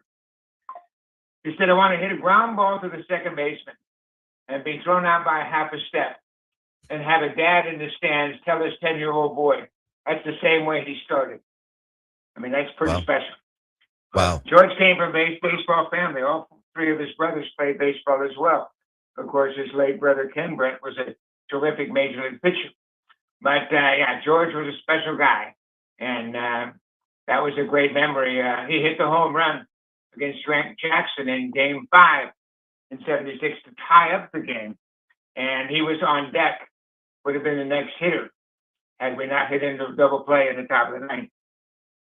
You mentioned Charlie Lau, one of the great names from that era in terms of teaching batting and really taking players and elevating them. What do you think made Charlie Lau so great at his craft? Well, he understood what a player had and what he was capable of doing. He had Joe Rudy in Oakland, made Joe a terrific hitter. Yeah. Then he had McRae and Brett in Kansas City. He helped Dwight Evans later on because Dwight Evans was a student of Walter Reniak, who was mentored by Charlie Lau. But, Charlie was terrific. You know what, Grant? And he was great at hitting. He probably helped me become a 17-year major league catcher more than anything. Really? As far as understanding how to pitch to good hitters, because he knew what good hitters were looking for. He and I would meet 3 times during the course of the game, before the game, during the game, and after the game. And my wife will tell you she spent many hours waiting after a game for me to come out of the clubhouse because Charlie and I would sit and talk about the lineup that night and what we had and what we had done and what we could have done and what we should have done. Buck, this year, fans are going to get a look at the ABS system that has been in the minors. We've watched it in spring training. Are you pro or con with this new system that is going to be part of baseball? Yeah, it's really interesting. And I think it's going to work all right because you only get 2 challenges. And, most managers are going to insist that the pitcher doesn't have a chance to use it because he's falling off the mound. He thinks everything he throws is a strike. Mm-hmm. So it's going to be left up to the catcher and the batter. But I really don't mind it. I like the pitch clock because that's the way we played. Yes. Nobody wanted to stand on the mound and announce, their presence and wait for their walk-up music and all that. We got the ball and we threw it. Nobody did that more than Ray Shell and Spahn and Bob Gibson and those guys. But, one thing that I always remember, you mentioned the Game 7 of the World Series this year. We got to broadcast all the postseason games in Canada. And that was my last game as a broadcaster. And, there's only one finish that would have been better. But it was one of the greatest playoff experiences I've ever seen, to see the Blue Jays come back in Game 7 against Seattle and then take it into extra innings in Game 7 against the Dodgers. A terrific World Series. Well, you talk about the most famous home run in the history of Toronto, Joe Carter. I've had the pleasure of interviewing him a number of times. So, I mean, you've experienced so much. I was thinking about this, Buck. Your career that went 17 years as a player, big league manager, the WBC broadcaster. You've had such a marvelous career. But when you look back at your career, is there anything that you regret? Do you have any regrets about your career? Because I'm just looking at it, and to me, it's a wow career, just a wow. I mean, your legacy in baseball is a wow. Yeah, there were a lot of things that you would have done different with the experience you have later on in your career. I was a very good hitter coming out of Sac City, and actually should have been a better hitter in the big leagues, but it never worked out. But as far as experiences, you mentioned the Game 5 of the 76 playoffs against the Yankees. Yep. I was 3 for 4 in that game and tied it up and was on base when they turned the double play. And then the first pitch of the bottom half of the ninth, Chris Chambers hit out of the ballpark. That was a bittersweet memory. But getting back to the World Baseball Classic, the opportunity to exchange lineup cards with Satoharu O at home plate in Anaheim Wow. before the start of our game against Japan. That was pretty special. Wow, that's unbelievable to me. I didn't even realize that. Wow, we're talking about one of the great legends in that country. I mean, and we talk about baseball in Japan, and we talk about Ohtani. Can we call him the greatest baseball player of all time, or not yet? Ohtani? Yes. Yeah, he's getting there, isn't he? He's unbelievable. Yeah. If he does hurt his arm, I mean, he can play in the outfield. He runs like a deer. Right. 50 stolen bases, 50 home runs. Nobody's ever done what he's done. He's phenomenal. And, he has such great ability to rise to the occasion. When he struck out Mike Trout to end the WBC in 2023, that was pretty awesome. But, Sanaharo, I was so fortunate, Grant, because I played so long. Yeah. I played for Frank Robinson in winter ball. I tagged out Roberto Clemente in the playoffs in winter ball at home plate. Wow. I played with Harmon Killebrew, played for Frank Howard, played for Bobby Cox, played for Whitey Herzog. Very, very fortunate to play a long time and play against so many players. Actually, Reggie and I were teammates in Puerto Rico in 1971. That's unbelievable, your names. And before I let you go, the names that have come out of this area, it's incredible, the list of major league players from Sacramento. What made, and take me back to when you were growing up in Elk Grove, what was it about this area that produced so many tremendous big league baseball players? Well, Grant, there were a lot of former major leaguers and minor leaguers in that area. Of course, the Sacramento Solons were playing there then, and they were a farm team in AAA. So baseball was a big deal. We used to come home in the fall and play Winter League in Sacramento at Land Park. Every field at Land Park would be covered Saturday and Sunday from daylight to dawn. Wow. And the big team would play on field number 1 where Sac City used to play. I mean, we had so many players, and Dusty and I talk about it all the time, Dusty Baker. Sure. We had a American Legion All-Star game in Roseville. North Sacramento played South Sacramento. And we were the farmers. Elk Grove, South Sacramento, Florida, all that area. And we went up to play Dusty Baker and all those boys from up north. Well, we beat them in a double header. And Dusty always says, man, those Cowboys kicked the hell out of us. And they had the best looking girlfriends. Hey, that really was a doubleheader. That's great stuff. Buck, congratulations on your glorious career. I hope you enjoy retirement. It's so great to hear your voice again and catch up with you. And I wish you nothing but the best. Thank you so much for spending some time with me today. Thank you. It means a lot to me. Grant, it's always great to talk to people back home. Good luck to you, and thank you for having me. Thank you, Buck. You take care. That's the great Buck Martinez. How about that? Let me tell you something. Did you just hear the names that he just mentioned? Roberto Clemente, Harmon Killebrew. I mean, are you kidding me? Frank Robinson. I mean, that's a wow. And if you are younger and you're not familiar with some of the names that he just mentioned, trust me, okay? It's the Mount Rushmore of baseball names that he just rattled off. Wow. Played with George Brett with the Kansas City Royals. Wow. And managed in the lineup card in 06. That is a wow with a capital W. I love talking with the Buck Martinez's of the world, the Susan Waldmans of the world. That's fabulous. Wow. I'm just going to say wow, wow, wow. And I might say that 10 to 15 more times before we get off the air. And I'll tell you what else is a wow. Rhino is a wow with his prize picks. That may be as big of a wow because he is destroying it, Rhino. Good job by you. Appreciate the love. It has been an extremely, extremely fun week on Prize Picks, America's #1 daily fantasy site.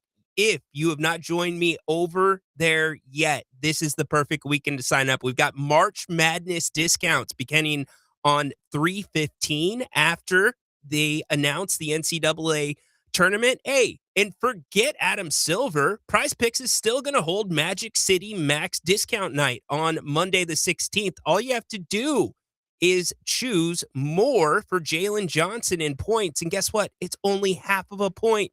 All he has to do is score 1 point. Super simple. No revolving lineups, no salary caps. All you do is pick 2 to 6 players, choose more or less on their stat projection, and let them line your wallet up. I've been telling you, come join me there. Get social. You can share your profile, or you can share your lineups in your profile. Also, add friends, add me. All you have to do is download the Prize Picks app. Use the code RHINO50, RYNO50, to get $50 in free play after your first $5 lineup. Yes, $50 in free play if you use the code RHINO, RYNO50, in free play after you play your first $5 lineup. Prize Picks. It's good to be right. We will take the time out. Don't forget Joe Davidson to talk about the boys and girls basketball state championships going on this weekend here in Sacktown. That's after Grant's Rant. What do you think about Buck Martinez? That's amazing. Wow, amazing. We'll be right back. Get the best. Bridgestone tires are engineered to keep your world moving, and that's what really matters. Now through March 31st, buy a set of 4 eligible Bridgestone tires and get $80 back on a Bridgestone prepaid MasterCard. Bridgestone, solutions for your journey. For the best selection in Bridgestone tires, get to Express Tires at 7215 Watt Avenue in Sacramento. Express Tires. Save big and get their 60-minute install guarantee. Get to Express Tires at 7215 Watt Avenue now. Express Tires.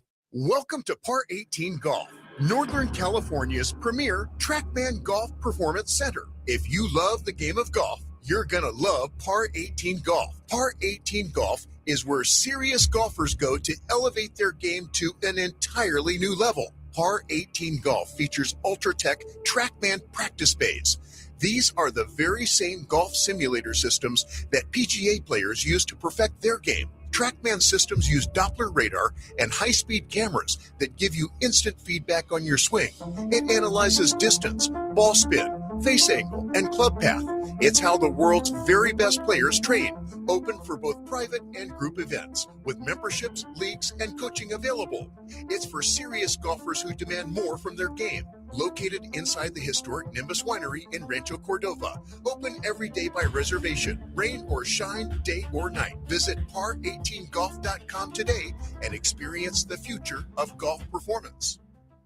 This past Saturday, we at Fox Sports Radio Sacramento had the honor of supporting the amazing Runnin' for Rhett organization during the Capitol Beer Fest. Event proceeds support Runnin' for Rhett's goal of encouraging us all to take that first step and move into life. Fox Sports Radio thanks Hotaway Cigars, Custom Fireside, and Drake's Brewing for helping us score a big win for Runnin' for Rhett. And because it was a win for Runnin' for Rhett, we at Fox Sports Radio feel it's a big win for all of us. Thank you.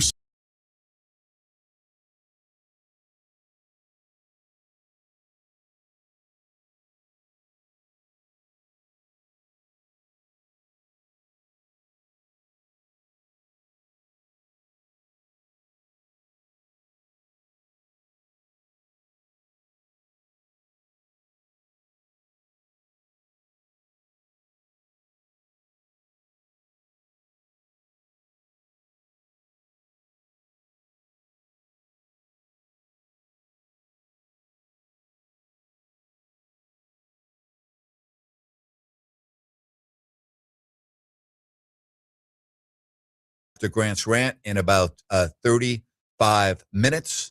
We'll get you to the weekend, the Kings tomorrow with the Clips. That means you can catch the post-game show right on YouTube and X, Rhino and Jerry Reynolds as well. Said on the stream on YouTube, so beyond grateful for you guys, and I hope to meet you someday in person and tell you and give you each a big hug. Well, we appreciate your support. You know, we appreciate it. We love doing this show. I know Rhino is just like, he's in heaven doing radio show. I've been doing it a long time. I wouldn't say I'm in heaven, but I enjoy doing it. Okay, there's a little bit of difference, Rhino, you're still how do I want to say this, Rhino? You know what I mean? Like, I've been doing this for many, many, many years, so I wouldn't describe it as heaven. I think when you go to work at it every day, because everything is so new, you're like, wow, this is heaven. Yeah, 100%. New buttons to push. I've got to use the dump button one time. I can tell you this, though, Athena, we can all meet up. It might not be at Bennett's. Yeah, you see that? Oh. Uh-oh. What is that? Those are passport photos? photos. Oh, my gosh. You finally did it. Uh-oh. Wow. One step left. Yeah. If you can't do that one step within 2 weeks, then we've got real problems here. More than 2 weeks. It's getting the appointment, right? It was so simple. I was like, do you do passport photos? Yes. Sit down. Straight face. Duh. Snap. Done. Told you. Expensive pictures, though. 16 How much? bucks. How much? 16. Oh, come on. You got ripped off. I mean, I feel you bad. live in you know what? When you live in California, everything's absurd. I feel bad for the poor brute that had to take my picture and process it, man. Oh my gosh. Yeah. Anyway. $16 for that. 16 bucks. Yeah. I think I'm going to change my career and do passport photos. Hey, you know what? It was Seriously. Maybe I paid a little bit more because I went to a local spot. I like supporting local businesses, and I was in and out. I didn't have to wait. Yeah, but $16, come on. I'm okay with it. Support your local I'm starting businesses. a new business. It's going to be the Grant Napear Passport Photo Shop. There you go.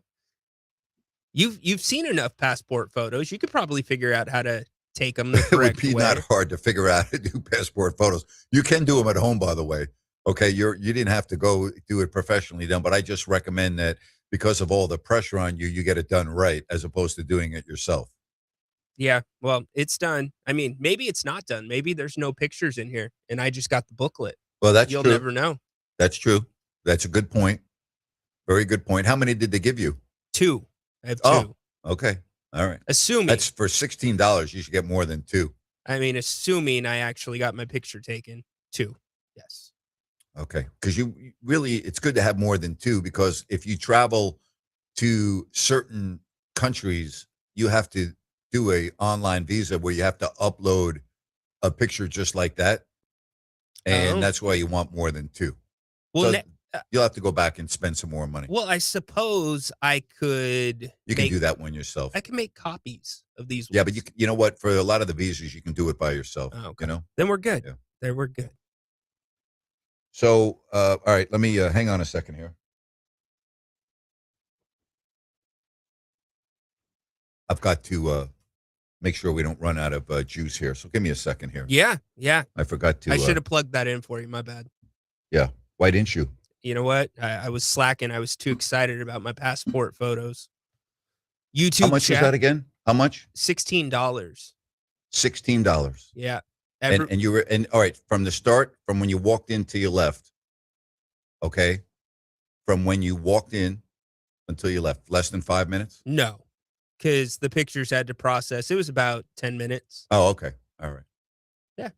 Elk Grove? Elk Grove. Okay. Yeah. Near where Buck Martinez played baseball? Buck Martinez probably would not recognize Elk Grove. No, he would not. If he's not been back for a while, he would not. He That's would correct. not. No, but I loved his story about the South Sac guys versus the North Sac guys. Great story. You know the best part? They played a double header. Yes. They didn't have to do that. They wanted to. They would have played a triple header if they had more daylight. Yeah. Yeah. I used to love going to tri-night doubleheaders at Yankee Stadium. They were great. They would start at 5:30. All right, the first game it just goes to show you how quick baseball was played back then. First game would be at 5:30, tri-night doubleheader. They were on the schedule every year. Used to go to those, and here's a story for you. You want to talk about a travel story? I'm at a tri-night doubleheader with my father and my brother and my aunt, who worked for Newsweek magazine in Tokyo. We picked her up at Kennedy Airport. She had just flown in from Tokyo. Now, understand that in this era, you didn't get on a plane in Tokyo and fly nonstop to New York. All right? You would have to stop at Wake Island. You would stop in Hawaii. You would stop on the west. It was literally like a train with 4 or 5 stops, except for it was an airplane switching planes. So we picked my aunt up at Kennedy Airport, okay, and we go right to Yankee Stadium for a Twilight doubleheader. Okay, you can't make this up. Of course you did. Okay, right. And this gets better. The first game went 19 innings, all right? Oh, my gosh. And the second game's going on. It's now past midnight, all right? And my aunt is sitting there passed out in the upper deck at Yankee Stadium at the Twilight doubleheader. And my dad's like, we got to go. I'm like, no, we're not. I know I'm a little kid, I'm like, no, come on. We got to stay to the end of the game. And we ended up leaving. It was the only time, and I really mean this, and I'm not exaggerating. It's the only time in my childhood that we ever left a game early. We had never left a game early, whether it was baseball, basketball, hockey, football, never. My dad always stayed until the end, but we left that second game early, but it was well past midnight. How about that? I'll never forget that. I'll never forget my aunt. I mean, again, back then to fly from Tokyo to New York was not like it is today, okay? You can fly from Tokyo to New York now in roughly, 14 hours. Straight into a plastic seat at Yankee Stadium off of the airplanes. Come on. Hey, I'm not kidding you. I'll never forget that. Yeah. So did you get double concessions since it was a doubleheader and a longer game? Okay, good. Yes, absolutely. But I'll never forget, we were on the upper deck on the left field at, this was the big Yankee Stadium, 80 plus thousand. The beams in the upper deck and the lower deck. You didn't want to have obstructed seats. There was only probably 10,000 people at the game, but it was great. There's only been 2 Yankee stadiums, correct? Or am I wrong? No. Well, it depends on how you define Yankee stadiums. There was the original Yankee Stadium that was then redone. And speaking of that, Buck Martinez was involved in the game in the first game, the first year at the new Yankee Stadium in 1976. So you went from the old Yankee Stadium to the new Yankee Stadium. Same structure, same footprint in terms of in the same location, 161st Street and River Avenue in the Bronx. And then, because the Yankees played at Shea Stadium for a couple of years while they were doing all of that, then the current Yankee Stadium I was at the last game. I don't know if I told you this story. So I was in New York for the NBA broadcast meetings, and I went to the Giants-Cincinnati Bengals game on a Sunday afternoon at 1 o'clock at Giant Stadium. The Yankees were playing that night, at 8 o'clock. It was the last regular season game ever at Yankee Stadium. And so I left Giant Stadium after the game was over, went outside Yankee Stadium and scalped a ticket for $200. Before I did that, I was observing a lot of people buying counterfeit tickets. And I was like, so when someone came up to me and said, be careful, we just got scammed. And they said, do not spend money for a ticket until you walk up to the turnstile and it is scanned and you're allowed in. Oh, yeah. I'm like, thank you so much for that. So I found a ticket for $200, upper deck. Now, again, you got to understand, this is the last regular season game ever at Yankee Stadium. It's a big deal. Huge. So I walk up with the guy. I've got $200 in my hand. As soon as the ticket is scanned, I hand him the $200. I go sit in the upper deck, good seats, along the first base line, closer to first base than the foul pole. So I was like probably a little bit beyond first base in the upper deck, all right, on that line.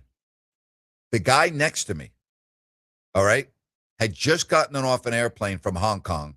He was from the UK, but was working in Hong Kong. He made the trip that weekend, that day, cutting it for close. The only purpose of going to Yankee Stadium, and he said he was flying back to Hong Kong the next day. He got on a plane, flew all the way from Hong Kong to JFK, bought a ticket like I did. He said, I have to see Yankee Stadium. It's been a dream of mine. Ever since I've been a little kid, I had to be at Yankee Stadium. And he flew in and was leaving the next day to fly back to Hong Kong. How about that? How about the back end of that story? He took something with him, right? Well, we all took something with us. I took the seat in front of me, the hard blue plastic seat, had kind of a tear in it, and I ripped part of the seat that I still have in a plastic baggie, and I still have the ticket from that game in a plastic bag. So I have still part of that seat from Yankee Stadium. But that Sunday night game, being there, was unbelievable for me because I had experienced so many memories in that stadium, both the old stadium and the refurbished stadium. I grew up in that stadium. So for me to be there was unbelievably special for me. It was like, it's one of the favorite things I've ever done was to get a ticket to go to that game that night. It just all worked out that I was in New York and was able to get a ticket and experience that. It was incredible. There's a lot of people listening that can probably relate to that went to the last game at Arco, that yes. grew up in that building, played in that building. Yes. You know? I think that's spot on. I'll never forget the last game at Arco and walking out of there with my kids and how special that was. And knowing that I would never be back in there for another basketball game. And I don't mean to put myself ahead of anyone else, but I announced the first ever game in that building. And I announced the last game in that building. And I stood in an open air arena with Greg Lukenbill, who built that arena, who had moved the team from Kansas City. And I remember standing in the middle of a giant structure that had not yet had the roof on, with our hard hats, with tractors moving around everywhere, and Greg Lukenbill taking me on a tour of where the locker rooms would be and where this would be and where that would be. And I'll never forget standing there. And what was incredible to me as we were standing there, I didn't know I would be doing the Kings games. I had not yet been given the job. We had not yet at Channel 31 won the rights to do the game. So I was standing there in fascination of, wow, how great is this for Sacramento? I wasn't standing there like, wow, I can't believe I'm going to be announcing games in this building. That didn't even enter my mind. You know, it may have entered my mind because it was a dream of mine, but it wasn't like going to happen in 6 months or 12 months. So I'll never forget that, but I'll never forget the first game that I announced with a tuxedo with Ted Green, and announcing the last game, which was very emotional as well, and everything that went in between that. So yes, a lot of people in this area can relate to the end of a really incredible era for Sacramento sports, because not only were we talking basketball, we were talking about some of the great fights with Tony Lopez and Loretta Garza. We were talking about a WNBA championship. We were talking about phenomenal concerts, U2, Billy Joel, Elton John, Whitney Houston. I was at all of them. We were talking about an era from 1988 until the last event. And now when you drive by, there is no more Arco Arenas. You know, it's been torn down. But yes, for the people in this area that were at that last game, the last Kings game at Arco, I'm sure you'll never forget it. I'll never forget it. I'll never forget the history of that building and being a part of that building. It was very, very special, Rhino. I'm glad you brought that up. Very special. Very special. Am I will also say this, Ryan. I think that regardless of where you are around the country, when a venue like the old Chicago Stadium closes and gets torn down for a new building, or in my case in New York, Giant Stadium, where I watched the Giants win their NFC championship against Washington in January of 1987, which was one of the biggest thrills of my life. And it's sad when you see those buildings get torn down. It's sad. It really is. Yeah. So many though. Great memories from that place. I was at the game when it was the first game of Vivek's ownership, when the Kings were back and staying. That was quite the night. That if I had to put a list of the top 3 moments for me at Arco, that was one of them. I'm so caught up in telling stories. I don't even know are we due for a break, or did I already take the break? Break time. All right. So that's how, like, into this show, I'm not even paying attention to what time it is or when we do breaks, because I love telling stories. And if you can relate to being at Arco, as Ryan brought that up for the last game, I would love to know what your feelings are at 916-779-0929. Don't forget Joe Davidson after Grant's Rant in about 20 minutes right here on Fox Sports Sacramento. Did you hate your heating bill this winter? Fix it with 10-10-20 from Sierra Pacific. 10 years parts and labor warranty, 10 years to pay, and 20% off a new Sierra Pacific comfort system. Plus, this system will get SMUD customers a $3,000 rebate. Lock in the best price of the year on the best option for heating and cooling your home. 10-10-20, only from Sierra Pacific. Sierra Pacific Solar Heating and Air. The guys in the big red trucks. You've been saying you're going to pay better attention to your home's honeydews. Check one off your list right now by calling Gabrud Services to schedule a 12-point inspection of your home's electrical system. The safe rule of thumb is every 5 years for an inspection. If it's been 5 years or more, call Gabrud's now. A qualified technician will provide a thorough inspection of the electrical system to ensure it's safe or alert you to potential problems. At Gabrud's, electrical work is all we do. We are the area's recognized experts for anything electrical, and our number one priority is ensuring your home and family are safe. You've been saying you'll pay better attention to your home. Stop saying it. Make the call to Gabrud's. Talk with a real person and schedule your 12-point inspection today.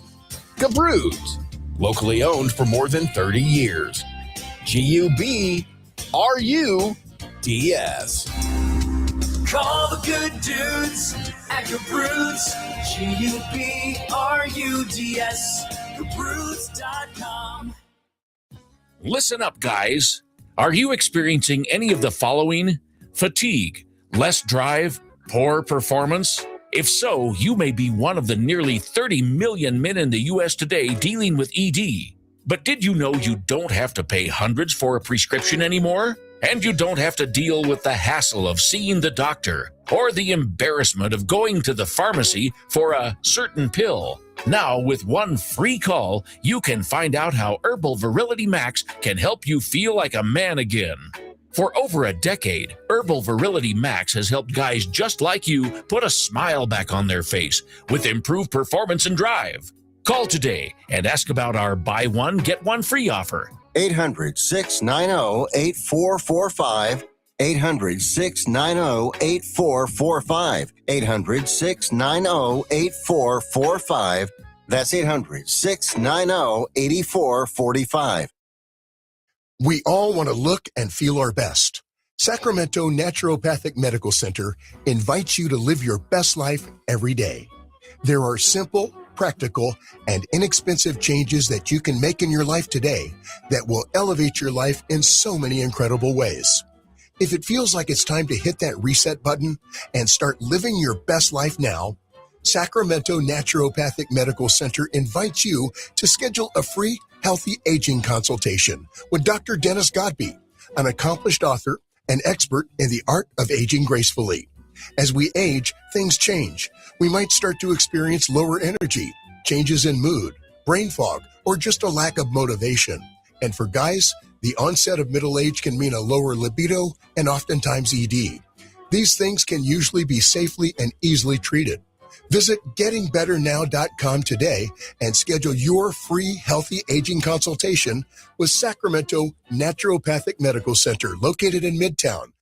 Out here in the middle of all these acres, it can feel like you're the only person on earth. And sometimes that's how it feels when you're going through tough times. Trouble sleeping, your mind racing. So what do? We get help. There are people in our community who are here for us. Sometimes just talking to someone can make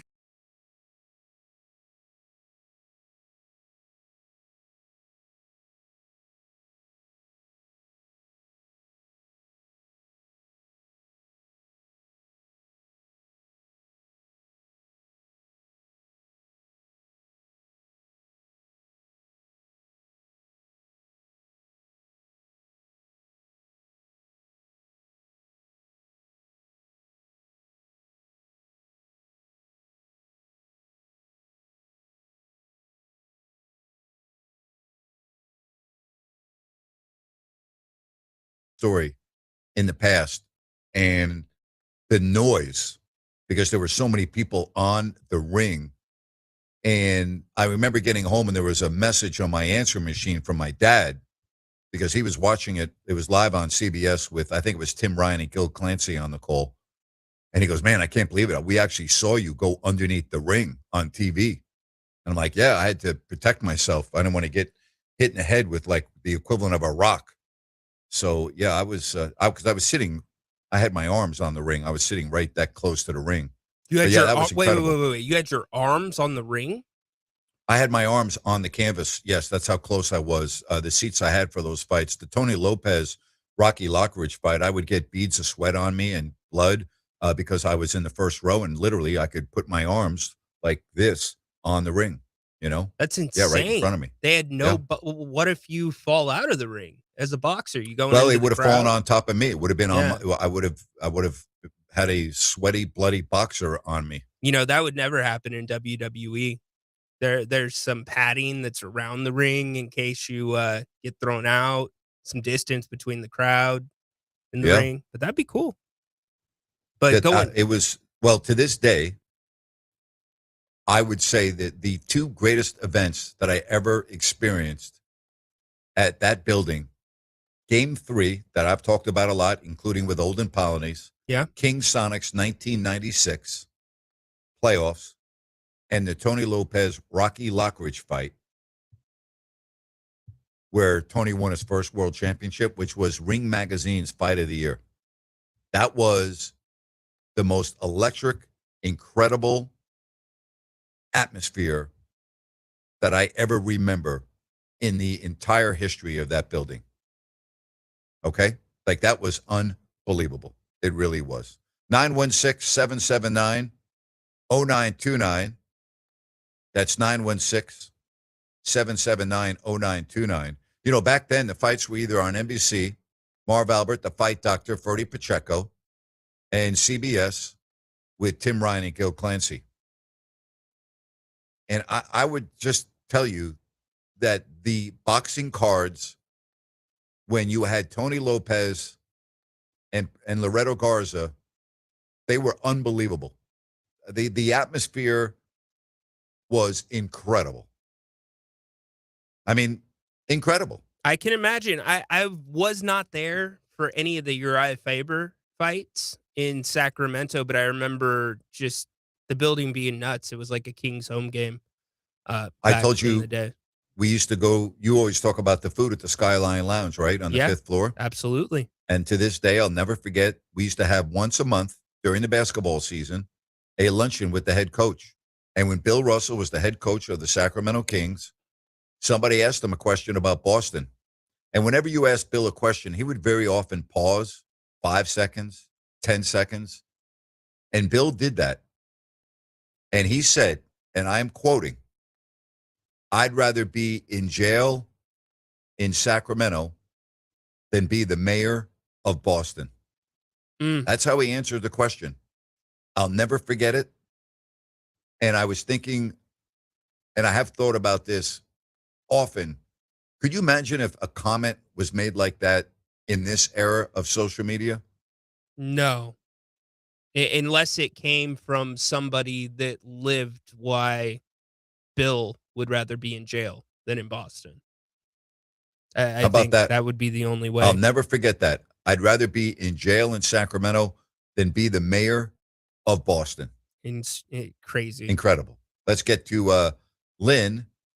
Lynn, welcome to the program. Hey, Grant, just want to get another call for the weekend. Got a quick question for the airline called WestJet. Yes.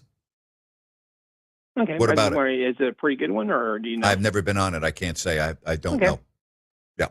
I'll let you know because I'm using it to fly to Iceland in August. Okay. I was just curious if you ever heard of it. Okay.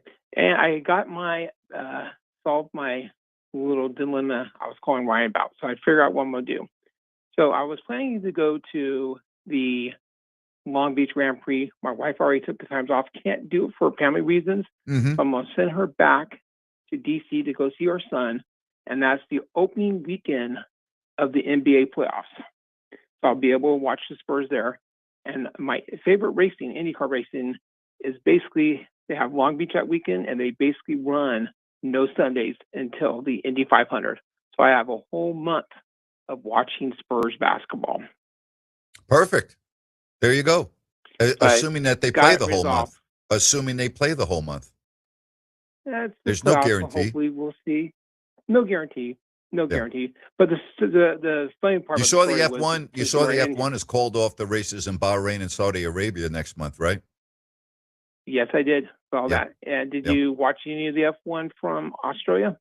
Yeah, I watched the whole race. Absolutely. And there's a lot of complaints going on about the battery pack and the way they're running the cars. And Max Verstappen is leading the criticism, and he's got a lot of supporters. A lot of the drivers are extremely upset with the new rules this year in 2026. So what do you think of it? I think it's garbage. You already have the Formula E. We don't need that with F1. I think it's ridiculous. I saw some highlights of it, and the passing was just so artificial. It was so funny. It's terrible. It sounds like they were running out of battery and they couldn't go anymore. It's terrible. This weekend, I don't know if you've seen IndyCar. They are actually racing at Jerry's World this weekend. Oh, They're I racing didn't see around that. the AT&T Center, Okay. around Texas Ranger Stadium. It's got like almost a 3-mile course. Okay. That's where IndyCar is. It's supposed to be a pretty big one. Okay, Grant, cool. have yourself a good one, and thank you for the bud. information on the WestJet. Yeah. Appreciate it. Yep, I've not been on WestJet, so I can't help you out there.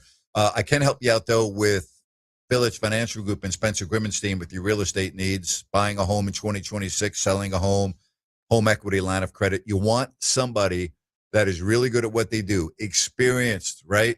30 years in the mortgage brokerage industry. He is a financing specialist. Talking about Spencer with Village Financial Group. He has access to private money. He will do a phenomenal job for you. It's kind of like a white glove service, a boutique shop. Take you from the start line to the finish line. Call or text Spence now at 916-805-4868. That's 916-805-4868. Don't forget, you can go on their website and get all the information at vfgloans.com. That's vfgloans.com. Thousands of properties available for purchase. It makes sense to call Spence at 916-805-4868. Village Financial Group, looking out for your best interest. Don't forget, Grant's Rant, Joe Davidson, big event this weekend going on currently right now as we speak in Sacramento, the California Boys and Girls State High School Basketball Playoffs. So we'll talk with Joe. Folsom is playing tonight. What an athletic program they have there, huh? Look at what football did. Look at what basketball is doing. They do it right at Folsom High School. We wish them the best of luck. The Folsom Bulldogs are playing a little bit later. Team USA getting ready to play Canada in the World Baseball Classic, Rhino. So you can follow the Americans going against Canada. Not hockey, but it's baseball. Speaking of the Americans in the baseball game, I'm going to do a prize picks on the baseball game. Oh. So if you would like my lineup, here's what I'm doing. Whoa. I am going to go Aaron Judge more than one home run. More than one. Or excuse so me, if more it's one home run. One home run. Oh, so I was going to say. I'd be. Okay. Well, it's hard to say half of a home run, right? Yeah, it is. So I'm going to go Aaron Judge needs to hit a home run. Okay. I'm going to go Cal Raleigh more than half of a home run. Like, what does that mean? It means he has if to he hit hits a one home run too. Yeah, they both need to hit one home run. And then I'm going to go with Edward Julian for Canada. Julian. Yep. He needs to have more than half a hit, run, or RBI. Okay. So there's your three-way right there. Wow. So, but that's saying a lot. Both Raleigh and Judge going long distance. Yeah, I feel it. They're going to be juiced tonight, and I think it's going to. I'm just going to say I've had good luck with home runs. I feel it tonight. I only play them when I get the feeling. So there's your prize pick. Good for you, buddy. Yes. You know what? Good for you. Good for you that you're, getting out of your basketball element where you've been just absolutely destroying it.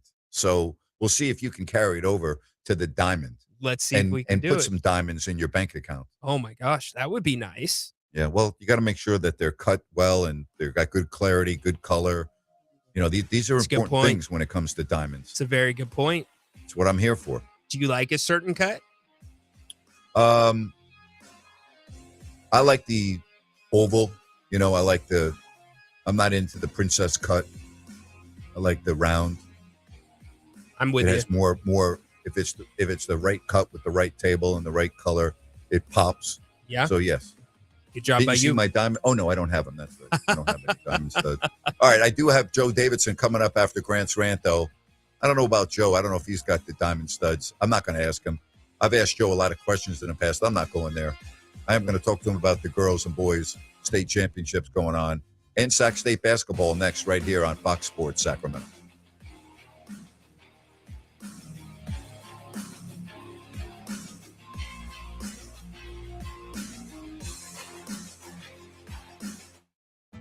Downtown Ford Sacramento welcomes you. With literally acres of new and Ford-certified pre-owned vehicles on site, you can start planning a road trip up into the snow now because Downtown Ford has the vehicles to get you there. And our top-notch service team will keep it running perfectly as long as you own it. Cars, trucks, SUVs, and fleet vehicles. Downtown Ford Sacramento. Open daily on Howe Avenue next to the How About Arden Shopping Center. As veterans, we're no strangers to helping others. That's what we were taught, service before self. But we do have one question for the veterans listening. When was the last time you reached out for help? If you or someone you know needs resources, whether it's for stress, finances, employment, or mental health, don't wait. Reach out. Find more information at va.gov/reach. That's va.gov/reach. Brought to you by the United States Department of Veterans Affairs and the Ad Council.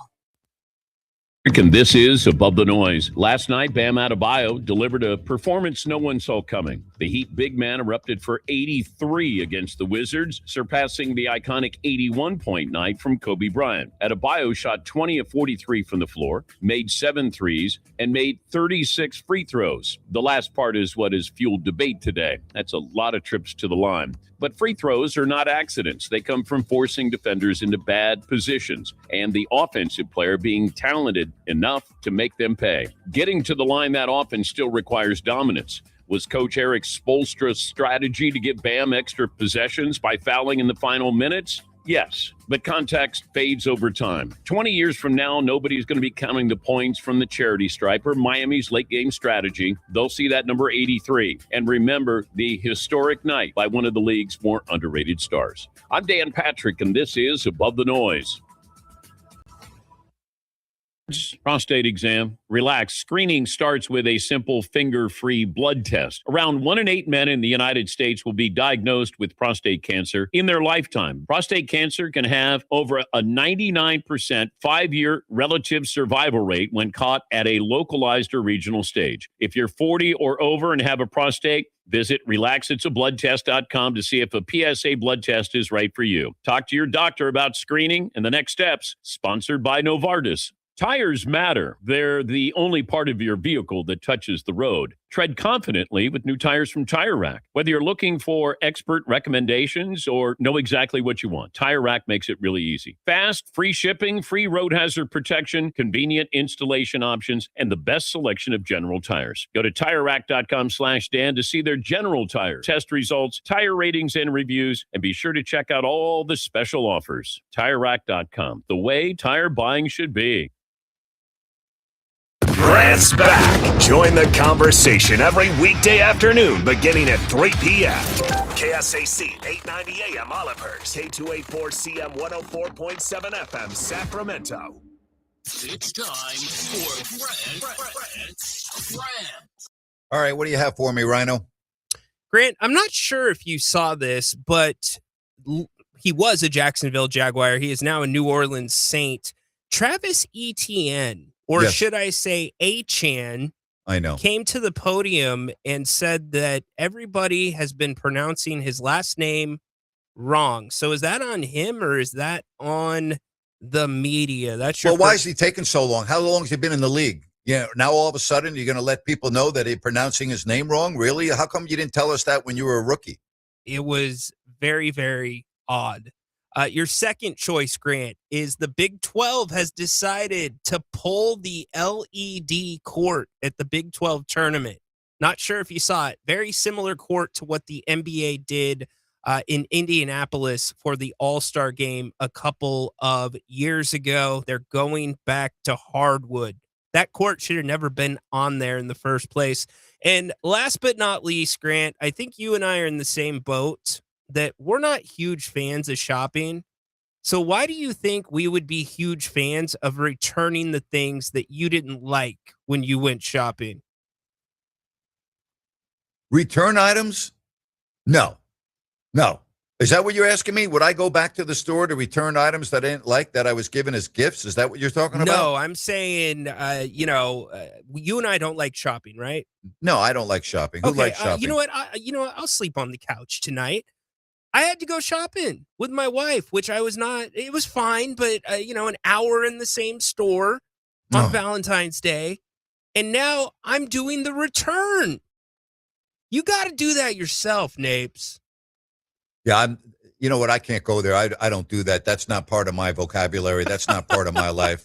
Like, I have my limitations. I got a game I have to watch. All right, I have to work. All right, there's games on. I can't be going to the store because I have to watch sports, right? And the excuse is you can watch it on your phone. I can't watch it on my phone when I'm driving, all right? So that's not going to work. So, no, I'm not going to the store. I'm not returning the item. That's not my deal. I don't care. I'm not going to the store. So don't ask me. You know I'm not going to the store. Don't even broach the subject because I'm not going. As far as, Travis Etienne or whatever hell his name is, too late, okay? It's too late. You can't play for a couple of years and then tell everyone that they're mispronouncing your name. That should have been done right away in your rookie year, okay? Don't be coming up to me a couple of years later and now all of a sudden telling me that we're mispronouncing your name. No. Your name is Travis Etienne. That's what we're calling you. Doesn't really matter what your name is. Doesn't really matter how it's supposed to be pronounced. You can't change that years after you've been in the league. Ryan, I don't have the information in front of me, and as we get ready to have Joe Davidson on here, and while we do have Joe on, maybe you can let me know how many years he's been in the league, okay? It was the same thing when he played in college, all right? All right? He was a big-time college player, big-time in a big-time program, okay? Why would you not let people know then that your name is being mispronounced? Now we got to wait until 2026? Really?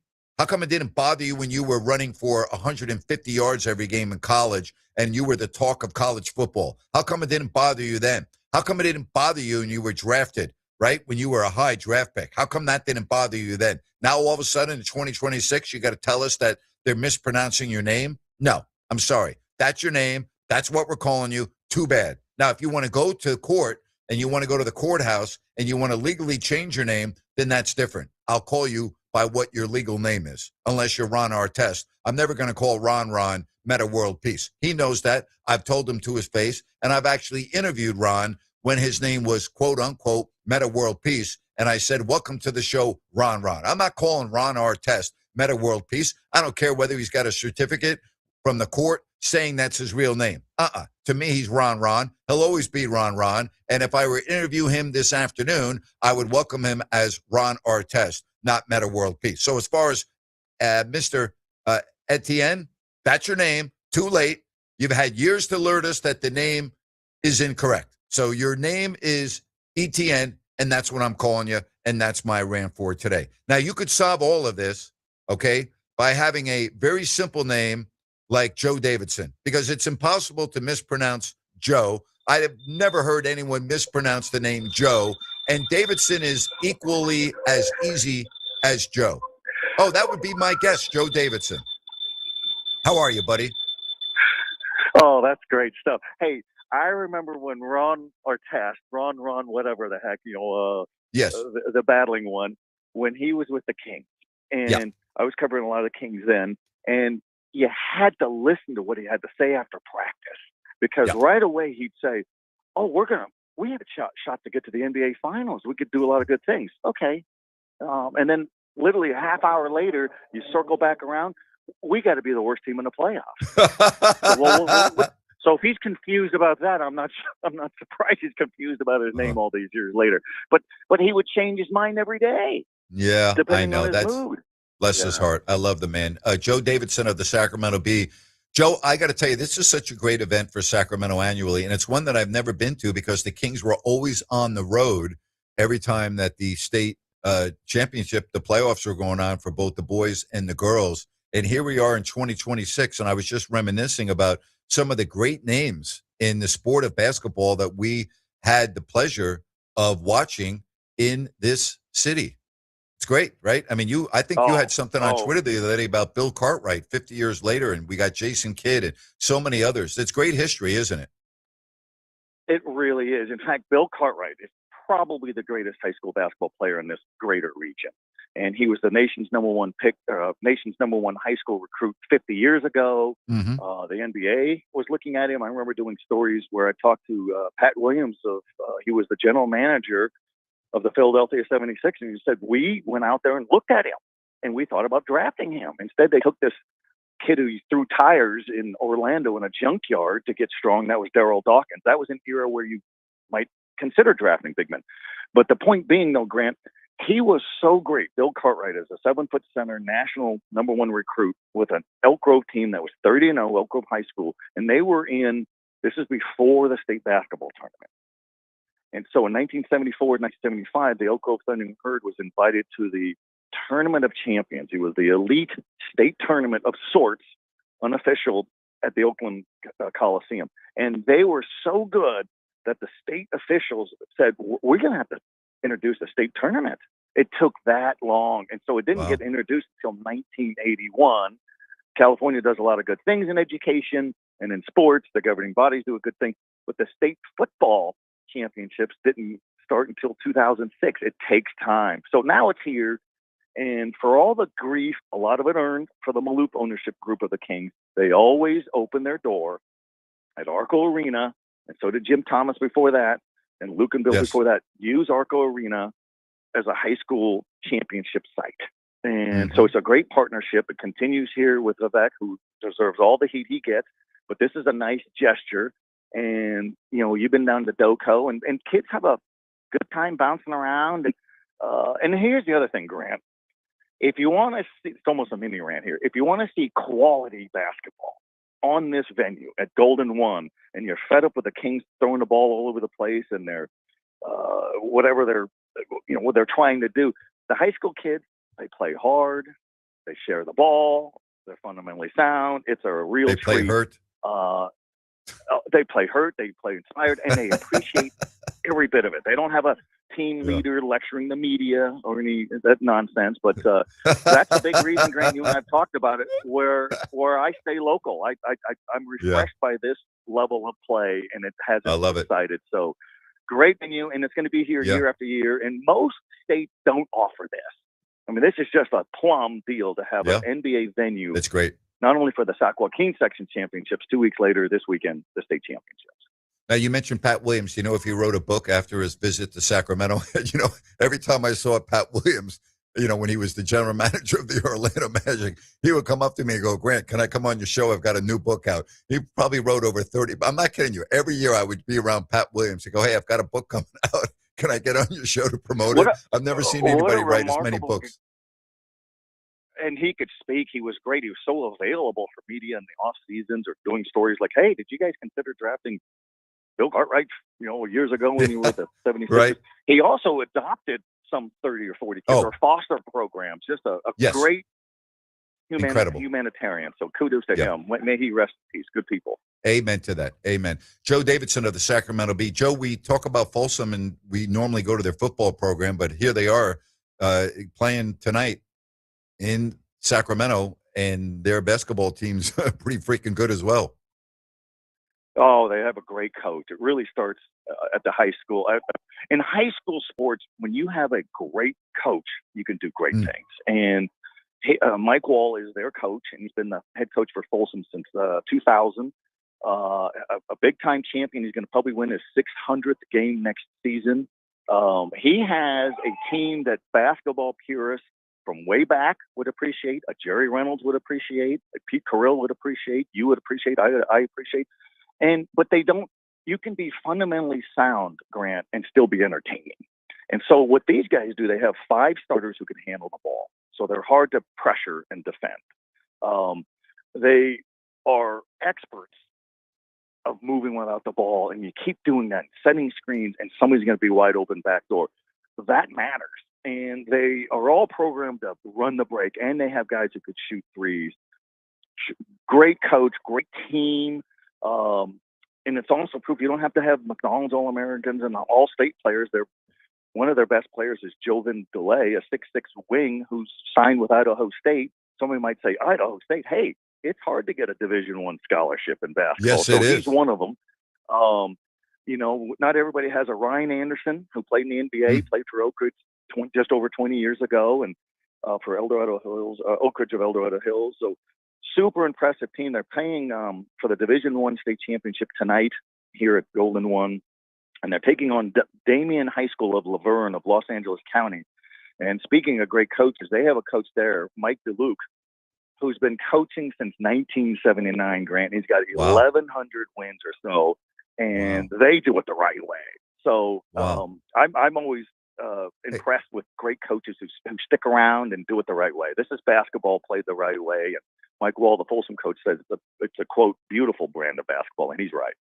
And forgive me for not knowing the name, but did you not just have a recent story on one of the girls in our area that is maybe as good as we've seen playing this weekend in Sacramento? Oh, yeah. Tomorrow morning. She's a great story. This is what makes high school sports fun. There's a girl named Lauren Harris, 5'11" shooter, who's the national all-time record holder in made three-pointers for Faith Christian High School in Yuba City. It's such a small school, they don't even have football. 52 students, and she's the student body president, and she is third on the California all-time career scoring list, more than Lisa Leslie, more than Cheryl Miller, just some of those greats. So here's this tiny school. Do they have any business being here? Yes, they're 33-1. Wow. And they are playing for the state Division IV championship tomorrow morning. And this girl's worth a watch. And the nicest kid, plays hard, comes off screens, funnily sound. Her dad, Jeff Harris, is the coach. He was an alum of the school. He played for a section championship years ago at Arco Arena and didn't win, but he says he remembers getting a bloody nose. And I still get my old jersey with the blood on it. But so the small schools and the small school players, Grant, they care just as much as the large schools, just as much as Folsom. They just have fewer kids. So if they bring the whole school out tomorrow, there'll be 52 kids. Yeah, you know what? I love it. I remember Danielle Biglione, right, when she was in high school, and how great it was to follow her career. I just ran into her. She's here at Golden One, and she played in the early 90s, 1991, 92, for Del Campo High School in Fair Oaks, State Player of the Year. And Lauren Harris, I got a hold of Danielle Biglione and asked her about this small school player, and she applauds all of them. And there's also this, Grant. If you're a player, you'll get a scholarship. If you have good grades, you have good skills. She has a tremendous skill set as a shooter, moves without the ball, handles the ball either hand. And so any notion that you have to play at some state-ranked powerhouse to get a scholarship is completely bogus. If you're a great player... You're right. You're 100% correct. It is bogus. You're absolutely correct. If you're really good, they're going to find you. For any sport. Yes. That's exactly right. And when people say, well, the recruiters from UCLA or Sac State or anywhere, Bowling Green, I'm going to throw your school in there, they want to see strength of schedule and national recruit. No, they don't. The recruiters have no time for that. They want to see a video clip. They want to see somebody pop, whether you're a drive blocking tackle in football or if you're a Allen Iverson type baseline to baseline dribbler, or a great shooter like a Biglione who went to Texas and played professionally, or Lauren Harris. And then there's another cool story. This morning, the first game out here, the Division V state championship, was Woodland Christian of Yolo County, repeated as state champions. That's great. Tiny little school. And the coach, Shiloh Sobello, is a district attorney in Yolo County.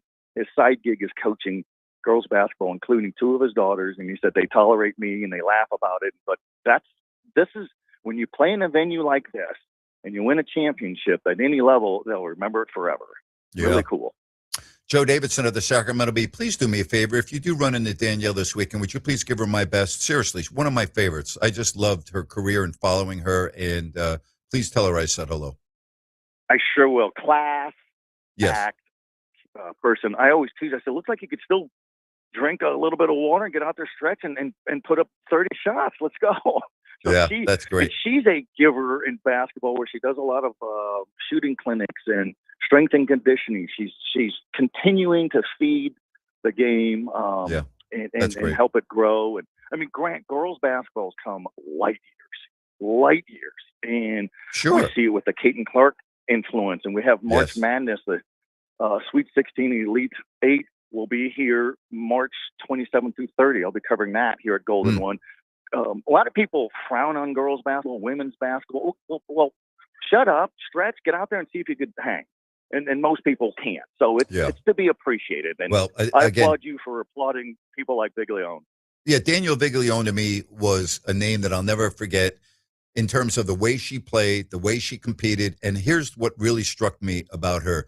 The way she and her family always conducted themselves. I was just such huge fans because she was a big-time star, but she didn't let it get to her head, right? She was a very down-to-earth athlete, and so was her family, and she was going on the big things. And that always struck me, Joe, as just a very simple, down-to-earth star athlete. Same girl then as she is now. She goes and sets three-point shooting records at the University of Texas, plays a little bit in the WNBA, including with the Monarchs, plays overseas. To this day, she thanks me and says, well, you're a big credit for my success. No, Danielle, I appreciate that. We just chronicled it. We just covered the stories. We just did stories. And, great stuff. Al Bianconi, the former Kings strength coach, now working with Mike Bibby at Sac State, said that she had an incredible work ethic. And Al will run you into the ground, and he said she always answered the bell. Yeah, you were talking about Sac State and Mike Bibby's first year. Home, really fun. Standing room only. On the road, a different story. And we know that college basketball does not happen overnight. That it takes a few years to really build a program. How should we evaluate the first year of Sac State basketball under Mike Bibby? How do you evaluate it? Tough task for what he had. 15 new players, none of them teammates. Whole new coaching staff, new general manager, and Shaquille O'Neal, his one-time nemesis in the NBA. I thought he did an excellent job of teaching the game. What do you mean? How can these college kids on scholarships not know the game? Well, they're still learning how to screen away and moving out the ball. I went to a number of his practices, Grant, went to all of his home games. And he's constantly harping on that all game long. You got to move here. You got to set the screen here. And so that's encouraging there. They got hurt with the loss of the two best players with injuries. They were down to 7 or 8 players down the last 10 games of the season. Good at home, 10 wins, 3 losses, overflow crowds at their nice, sparkling little venue called the Pavilion. 0-17 away from home. Not good enough. Not good enough. He was terribly disappointed. As you know, Grant, Mike Bibby is a renowned competitor. Hates to lose a possession. Hates to miss a free throw. He is doing exactly what he used to do. He's coaching the way. Mike Bibby wasn't the most outrageous athlete, but man, did he study his craft. Did he work on his shot? He was in the weight room all the time. That's what he implores to his guys. So his skill set was shooting, ball handling, reading the floor, fundamentals. I think their upside is really good. They're done with the Big Sky Conference. They're going to move into the Big West, which is predominant California with Fullerton, Long Beach, Santa Barbara, Cal Poly. So there's recognition there. I think he'll be able to recruit Southern California because Southern California, Grant, is so vast in sheer number of schools and athletes. I think he'll get players, and I think their upside is going to be there. He needs more size.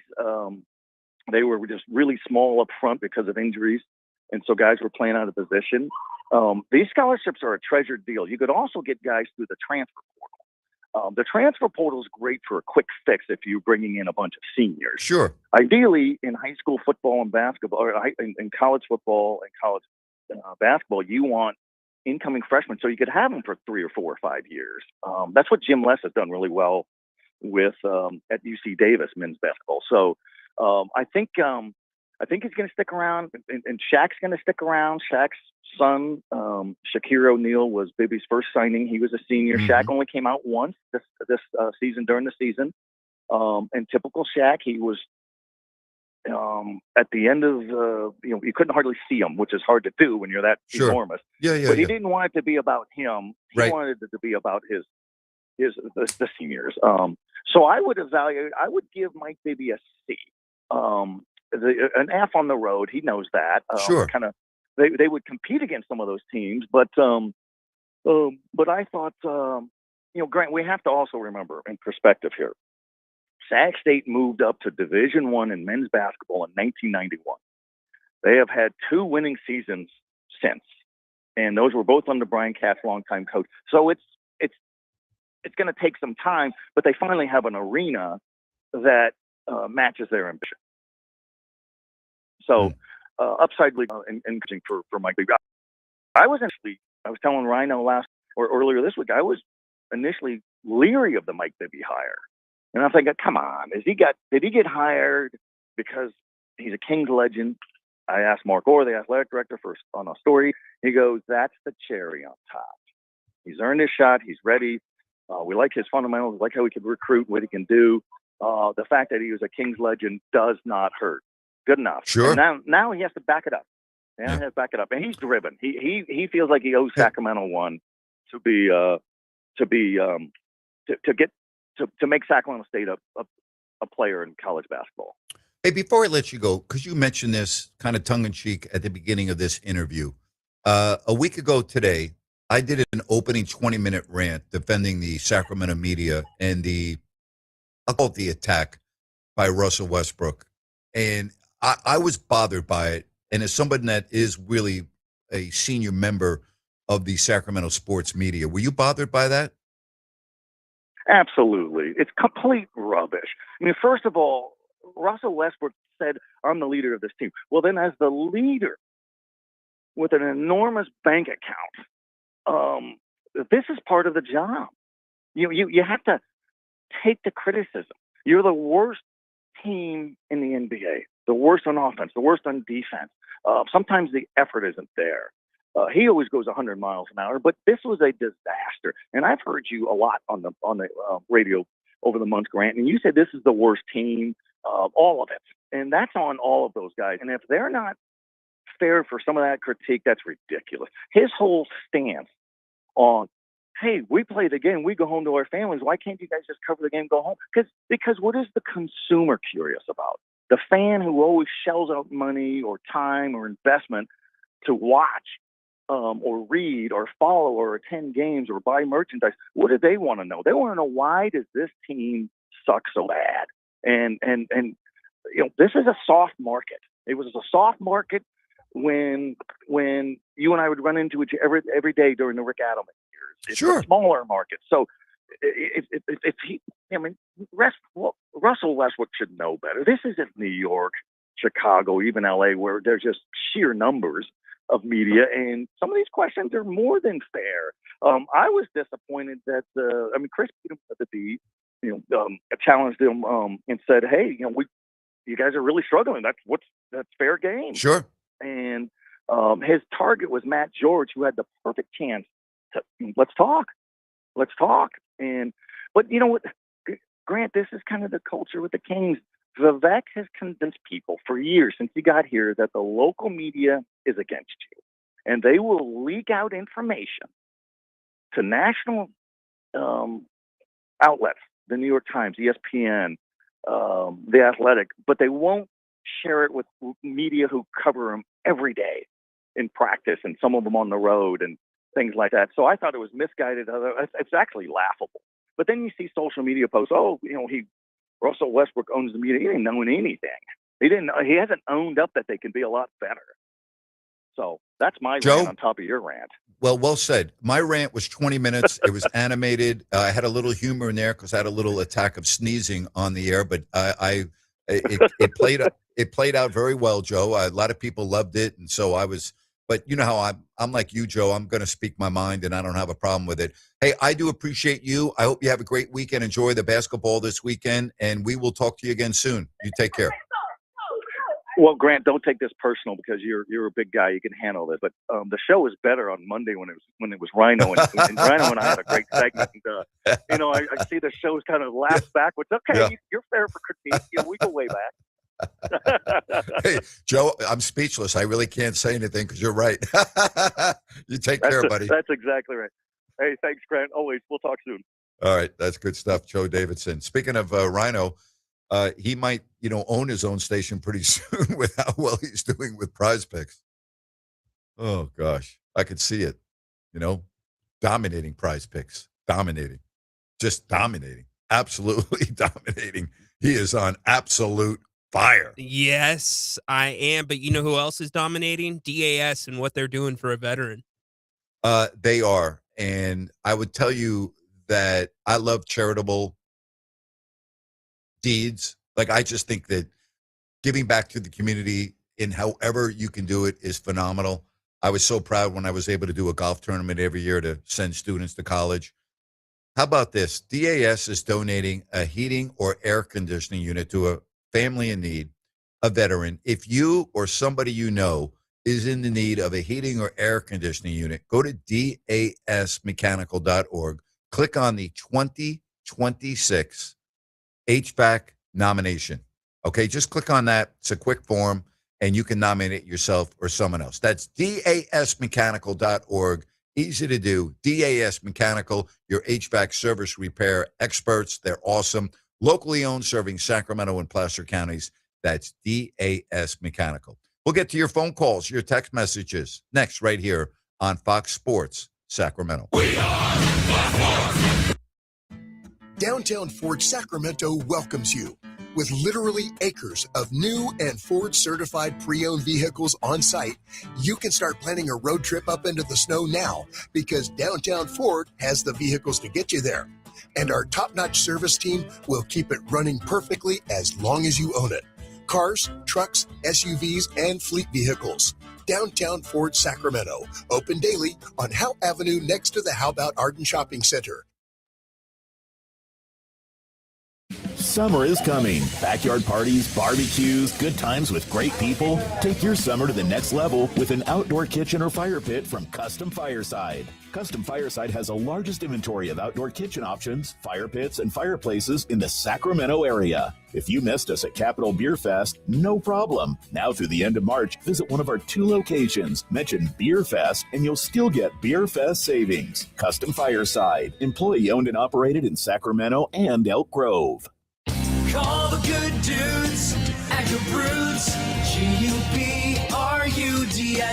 Homeowners, if you have an electrical project you need done, then you need the good dudes at Gebruds. Family owned and operated for 30 years, Jay Gebrud and his team are the area's recognized experts for everything electrical, from the very basic like repairs, lighting upgrades, and whole house fans to the biggies, panel replacements, EV stations, and backup generators. Gebruds does it all and does it right the first time. They're actually the guys their competition recommends. Gebruds, expert 5-star service and always transparent, honest prices and solutions. Say goodbye to your electrical issues. Visit Gebruds.com or call 24/7 and speak with a real live person. Gebruds, G-U-B-R-U-D-S. Call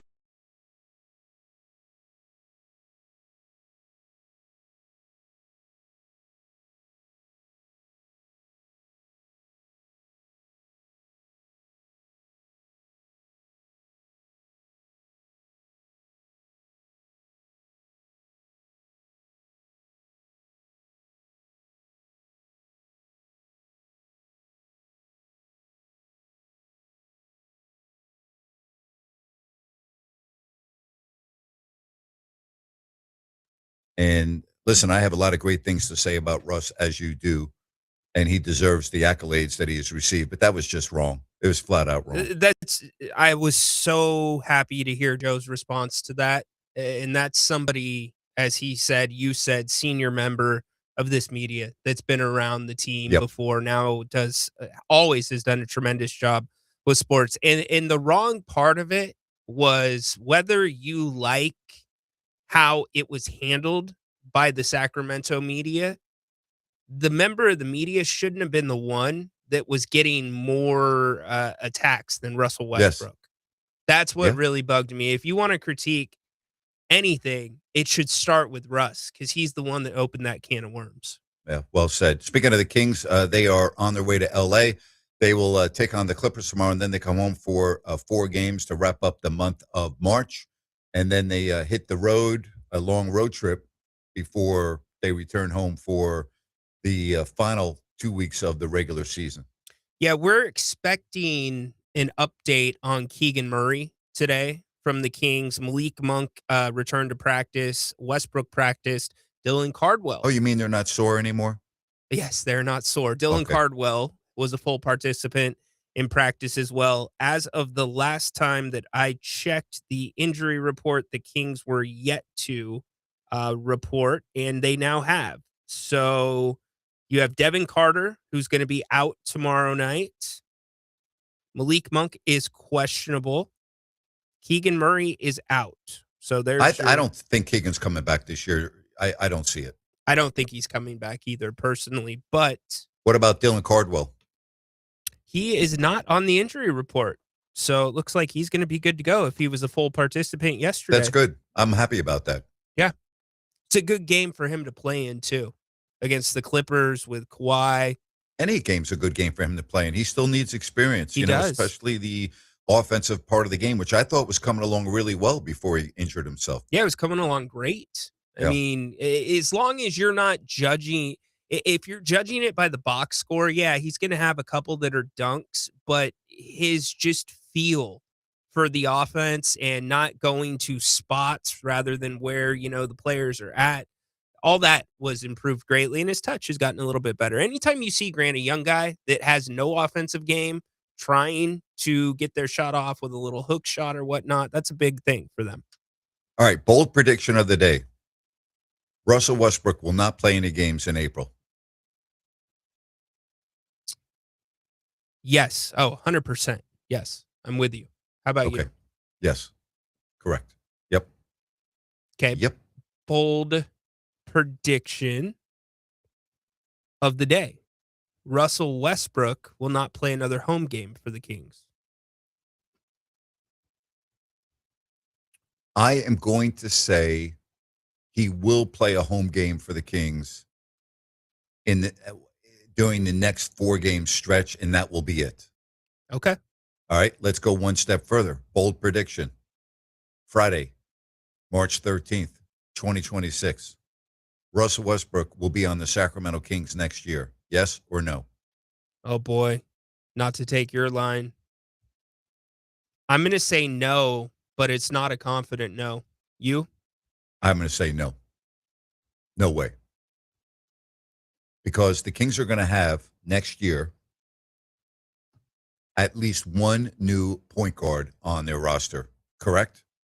Has to be. Has to, yes. I think there's going to be 2.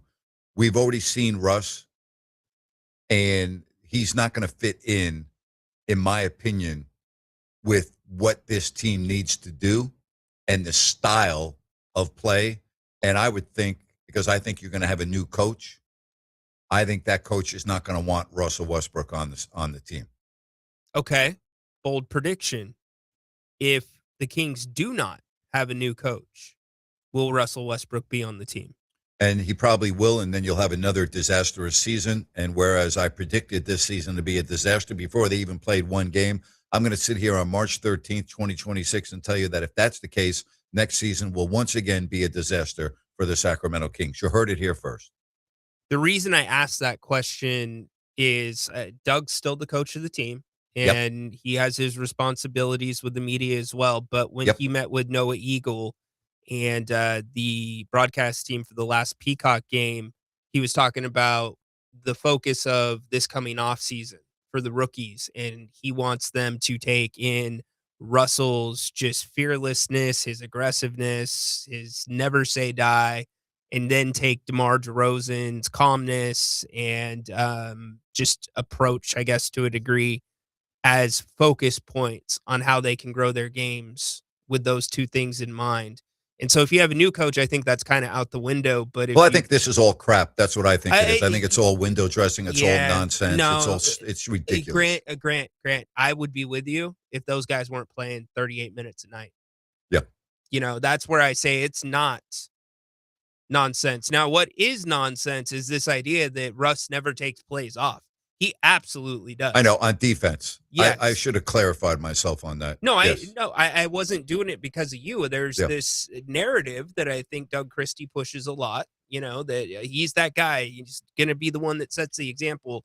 The cheating on defense at times when he gets off his guy, not getting back, you know, all that shows up on the film. So I hope that's being pointed out in these film sessions that we are not invited to. There is no way Doug Christie can be the coach of this team moving forward if you want to move in a positive direction. It can't happen. It just can't. And if it does happen, next season will be a repeat of this season. I think you have to legitimately put on the table, and this is no disrespect to Doug, but you have to put, if you are considering bringing him back, you got to put the rookies, not just the ones that are going to come in after this draft. You have to put this year's rookies on the table and ask yourself the question, could this do permanent damage to them? Because Doug has shown he is going to go to the veterans, whoever they are on this team, and then try to fit those guys in spots. Now, Max has been a little bit more lucky because of the injury to Sabonis, but, you know, Neek wasn't getting constant minutes or minutes we could count on every night until this team was out of contention. And one thing you can't do is hurt the future of this young group. So they're going to be part of the solution, most likely. Final segment of the week is ahead. Don't forget, if you missed hour number 1, it will be replayed at 6 o'clock. Again, the final segment of the week coming up next right here on Fox Sports Sacramento. There's a unique place in downtown Sacramento on the corner of 16th and V Streets that is special for those who enjoy a fine cigar. It's called Hattaway Cigars. It's that little red place right there at 16th and V Streets. It's spelled Hattuey. The Hattaways are a distinguished family of cigar makers originally from Cuba. And for 3 generations, the Hattaways have produced world-class hand-rolled artisan cigars like the Habana and the Gran Cubano, world-class cigars favored by cigar aficionados from all over the world. Hattaway cigars originate from Cuban seeds, grown in the historic El Cibao Valley in the Dominican Republic, where many of the world's finest cigar tobaccos are grown. Hattaway Cigars' spacious lounge features a walk-in humidor with more than 100 different varieties of hand-rolled cigars. Hattaway Cigars, open daily downtown at 16th and V, online at hattawaycigars.com. Please be at least 21. It's the All Things Legal Show, heard every Saturday morning from 8 to 9. Join your host, Craig Ashton, with an entertaining and eclectic view of all things legal. Saturday mornings from 8 to 9. Remember, for the best advice, don't think twice. Call Ashton and Price. You've been saying you're going to pay better attention to your home's honeydews. Check one off your list right now by calling Gabrud Services to schedule a 12-point inspection of your home's electrical system. The safe rule of thumb is every 5 years for an inspection. If it's been 5 years or more, call Gabrud's now. A qualified technician will provide a thorough inspection of the electrical system to ensure it's safe or alert you to potential problems. At Gabrud's, electrical work is all we do. We are the area's recognized experts for anything electrical, and our number one priority is ensuring your home and family are safe. You've been saying you'll pay better attention to your home. Stop saying it. Make the call to Gabrud's. Talk with a real person and schedule your 12-point inspection today. Gabrud's, locally owned for more than 30 years. G-U-B-R-U-D-S. Call the good dudes at Gabrud's. G-U-B-R-U-D-S. Gabrud's.com. Downtown Ford Sacramento welcomes you. With literally acres of new and Ford-certified pre-owned vehicles on site, you can start planning a road trip up into the snow now because Downtown Ford has the vehicles to get you there. And our top-notch service team will keep it running perfectly as long as you own it. Cars, trucks, SUVs, and fleet vehicles. downtown Fort Sacramento. Open daily on Howe Avenue next to the How About Arden Shopping Center.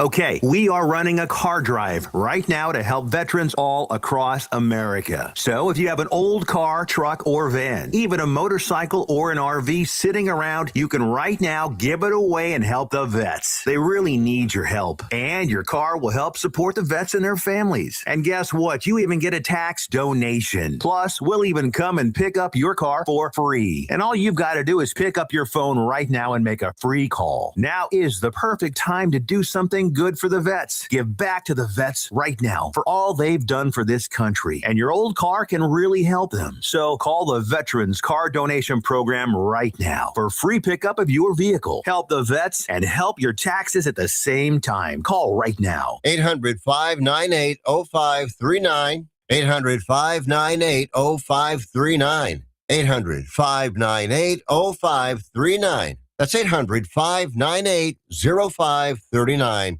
I love the exercise classes at the senior center, and I love eating healthy, but it can be expensive.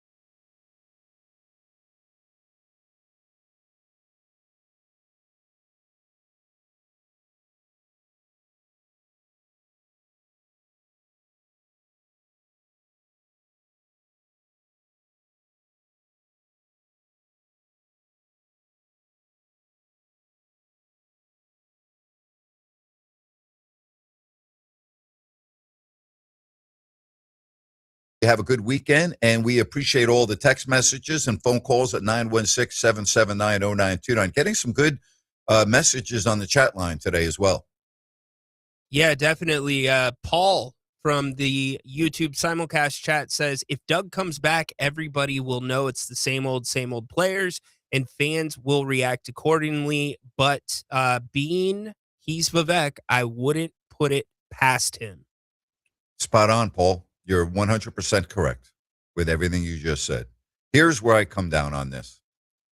The general manager of the Sacramento Kings is Scott Perry, and he did not hire the coach. He's not stupid, okay? He's been around the block. He understands what needs to happen for this team to change their ways. Now, whether that will happen or not, well, it remains to be seen, but he knows.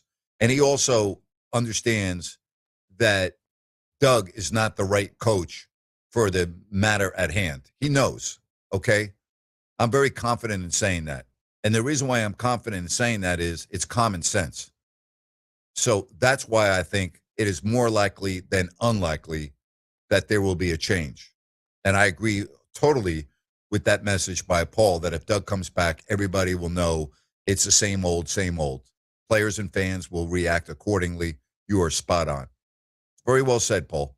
And if you want to comment on either the text line or on our simulcast on YouTube, you can do so. The text line 916-779-0929. Again, give us a call. We'll be on for another 15 minutes, and we'll get you ready for the weekend. If you missed the first hour of the show, good news for you. You can listen to it in about 15 minutes. It will be replayed. How about this? How much of a disaster will it be if the Kings fall to the fourth spot before the draft lottery? All it takes is one or two teams to jump them, and they're drafting fifth or sixth. That would be a disaster. You're right. If they fell to the 4 spot? Yeah, if they go to 4, that could be a real issue because if you have one or two teams leapfrog you, you could be all the way down at 6. Oh, yes. Yeah. Yeah, you really want to be top 4 in this draft. I think that we could. I'm not saying that you can't get a good player 5, 6, 7, 8, or 15 or 20, but I mean, when you're just trying to project things, top 4 looks like you get a really good player. 100%. You have to be part of that group. And if you're not part of that group, what was this season for? Yeah, what was it for? Correct. And when you look at the standings that I just read off, it's very interesting how bunched up now these teams are. And I got to project that the Kings are going to lose tomorrow. Okay. I can't see them beating the Clippers. I really can't. The Clippers now are 33-32. They've won 3 in a row. The Kings have 51 losses. There's nobody in the West that they're going to fall behind. They're going to have the worst record in the West. But in the East, Indiana's got 51 losses, and Brooklyn and Washington have 49. And guess who you play twice? You have 2 games still remaining with Brooklyn. Right? I'm just going to go out on a limb and say I get their record is only 5 losses better than the Kings. But if the Jazz get the first pick, it's going to be a nightmare for the NBA. Yeah, I don't disagree with that. It's going to be a disagree with nightmare. that. And that's me putting aside my feelings about the Kings. I'm with you. Washington, to me, is a team that may not win another game. They've lost 10 in a row. So you got to keep your eye on them. How do you not get on them for tanking? Like, what? I know Trae Young's come back for a game, but like, how do you not get on them? Anthony Davis just shut down. It's a joke. You know what I mean? Like, I'm not saying the Kings' hands are completely clean, but that's a team, to the question that you posed or your standard of purity earlier in the show, that if there was going to be a playoff game tomorrow that is a one game that gets you into the NBA Finals, those guys are playing. Yeah. I'm with you. If you're looking at their schedule, and I'm talking about Washington, they might win at Utah, and they play Brooklyn in Brooklyn on Sunday, April 5th. And other than that, they have 2 home games against Chicago, who are, I don't know if, you may not, Washington may not win another game. They may not win another game. They have more, they have more talent than the Kings, all in all, I think. More athletic players. You're talking about the team that they're putting on the court right now, you mean, for the rest of the year? Yeah, Bub Carrington had been out. Is Sarr still on the court? I think he is. He's still playing with Riley, Trey Johnson, and obviously Trae Young. I can't remember their small forward, but Alex Starr is still playing. Yes. So they have You're right. They more do have talented more talent. team Right. than the Kings are Very running true. out on the nights True. that Monk sits, on the nights that Westbrook sits. Yeah. And you said, again, I want to back up a couple of moments ago, Dylan Cardwell is not on the injury report. He's so that not. led me to believe that he's playing tomorrow. And don't forget the energy he brings to this team. Yes. This is a team, as much as we think they could only maybe win a couple of games, they could run off 4-7. I'm with you 100%. I think it's not a stretch. I'm with you 100% on that. Well, let's just go over the schedule real quick. I'll read it to you. All right. So you have the Clippers tomorrow, and then you come home for the 4 games. And those are 4 home games. When you talk about like projecting who you're going to win and who you're going to lose against, and you make a good point. You don't really know who Doug's going to have on the floor and who's going to have like a sore ankle or a sore knee or whatever. But after the Clippers game, your 4 games look like this, okay? You have Utah, Sunday night, San Antonio, Philadelphia, Brooklyn. So you could win easily the Utah game and the Brooklyn game. And then you're at Charlotte. What's that? Utah's the game that you want to lose the most out of Correct. those 4. Correct. You're at Charlotte. You're at Orlando. You're at Atlanta. Probably going to lose all 3 of those. Brooklyn, you could win that game. Then you come home, then you go to Toronto. You're going to lose that. Then you got the Pelicans at home, the Clippers at home, the Warriors on the road, the Warriors are home, and Portland on the road. You're going to lose San Antonio. So I'm going to say Utah. That's a flip. It's a toss-up. Second night of a back-to-back. Oh, good point. Okay, you should lose that game. Mm-hmm. You should. Keontae George, if he's playing, you should Right. lose that game. San Antonio, you're definitely losing. That's on Peacock as of right now. I think it might have gotten flexed, so I'll double check that. Philadelphia, that's a toss-up to me because when Maxey and Embiid don't play, that's not a great team. Correct. by any stretch of the imagination. Brooklyn, you should win that, but it's a 3:00 start. The Kings usually do not play well in 3:00, and it's Jordy Fernandez's only trip to Sacramento. Yeah. So George is not playing. He's out. yeah, but with Embiid and Maxey, they're sometimes night to night. Like last night, they didn't play. Yeah, but George he's not even going to be reassessed for 2 weeks with a hamstring. I didn't say his name. Wait, I thought you said if he doesn't play. Keontae George. Keontae George. Yes. He's out 2 weeks. Yes, he's out. Yes. Oh, I thought you were talking about Paul George with Philadelphia. No. Keontae George. Okay. Yeah. With the Jazz. So he's out. Listen, I'm with you 100% on this, exactly what you just said. There are some games that it wouldn't surprise me, especially with Dylan Cardwell coming back. That's the thing. He's going to play major minutes. You have to play in major minutes. Yeah. Somebody wants to ask me if I thought the hit to Austin Matthews the other night was a dirty hit. He's out for the rest of the season. I thought it was pretty dirty. It was. Very dirty play. Yeah, the captain of the Leafs out. Yep. I thought it was a dirty hit. How dirty? Like dirty enough where I think there should be some punishment delved out. So that's my opinion. Don't forget the weekend, couple of games, YouTube, X, post-game shows. So we've got you covered with the Kings as they wind down their season. World Baseball Classic going on if you're into baseball and this event. If you win, you move on. If you lose, well, then you lose. It is 1-0, and the United States has the lead in the third with 2 outs and 2 on. The U.S. is up at the plate, and again, third inning, a low-scoring game so far, 1-0. How do they work out where the game's played? So it's the USA, if they win through, will they still be playing in Houston? Or does this thing move around? I don't know how it works, to be quite honest with you. I haven't followed it close enough to be able to tell you that. It would seem like all roads lead through Houston, but who knows?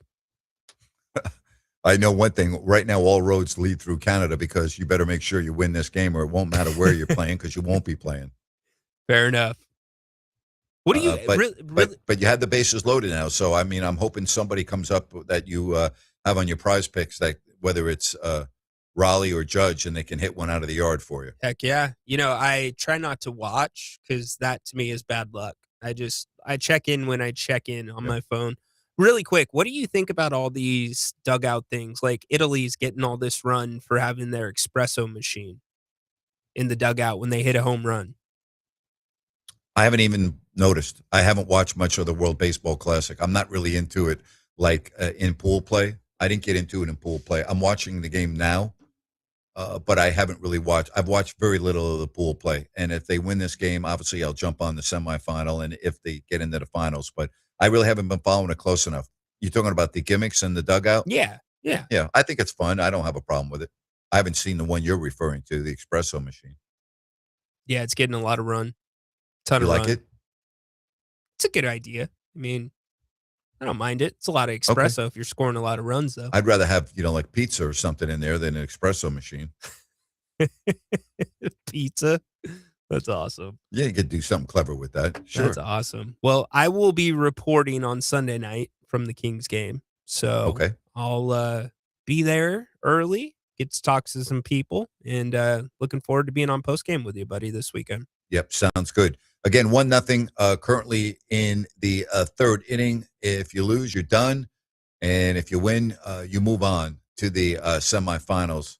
And it's a close game right now, but you got the bases loaded for Team USA. And let's see who's up right now. I don't even know who's up. I can't see that far. But anyway, what I do know is Bregman's up. Alex Bregman's up. So it's 1-0.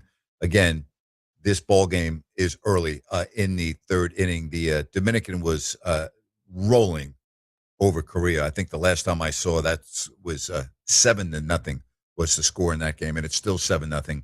That game is in the bottom of the seventh. A lot of people think the Dominicans the team to beat, not the U.S., that they've got the best roster and the best team. They are playing really, really well. Really well. So we'll see. Got to win this game first, and then we'll see what happens.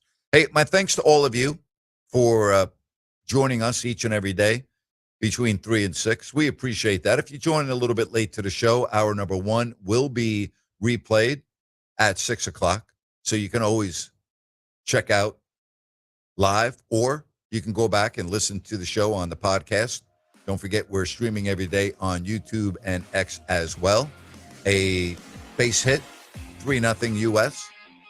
So they have now runners on the corners, and they've built up the lead to 3-0. So they've already got 2 across. Bregman on an infield single to third. Harper scored, Judge scored, and it is 3-0. Hope you have a great weekend, everybody. Stay safe.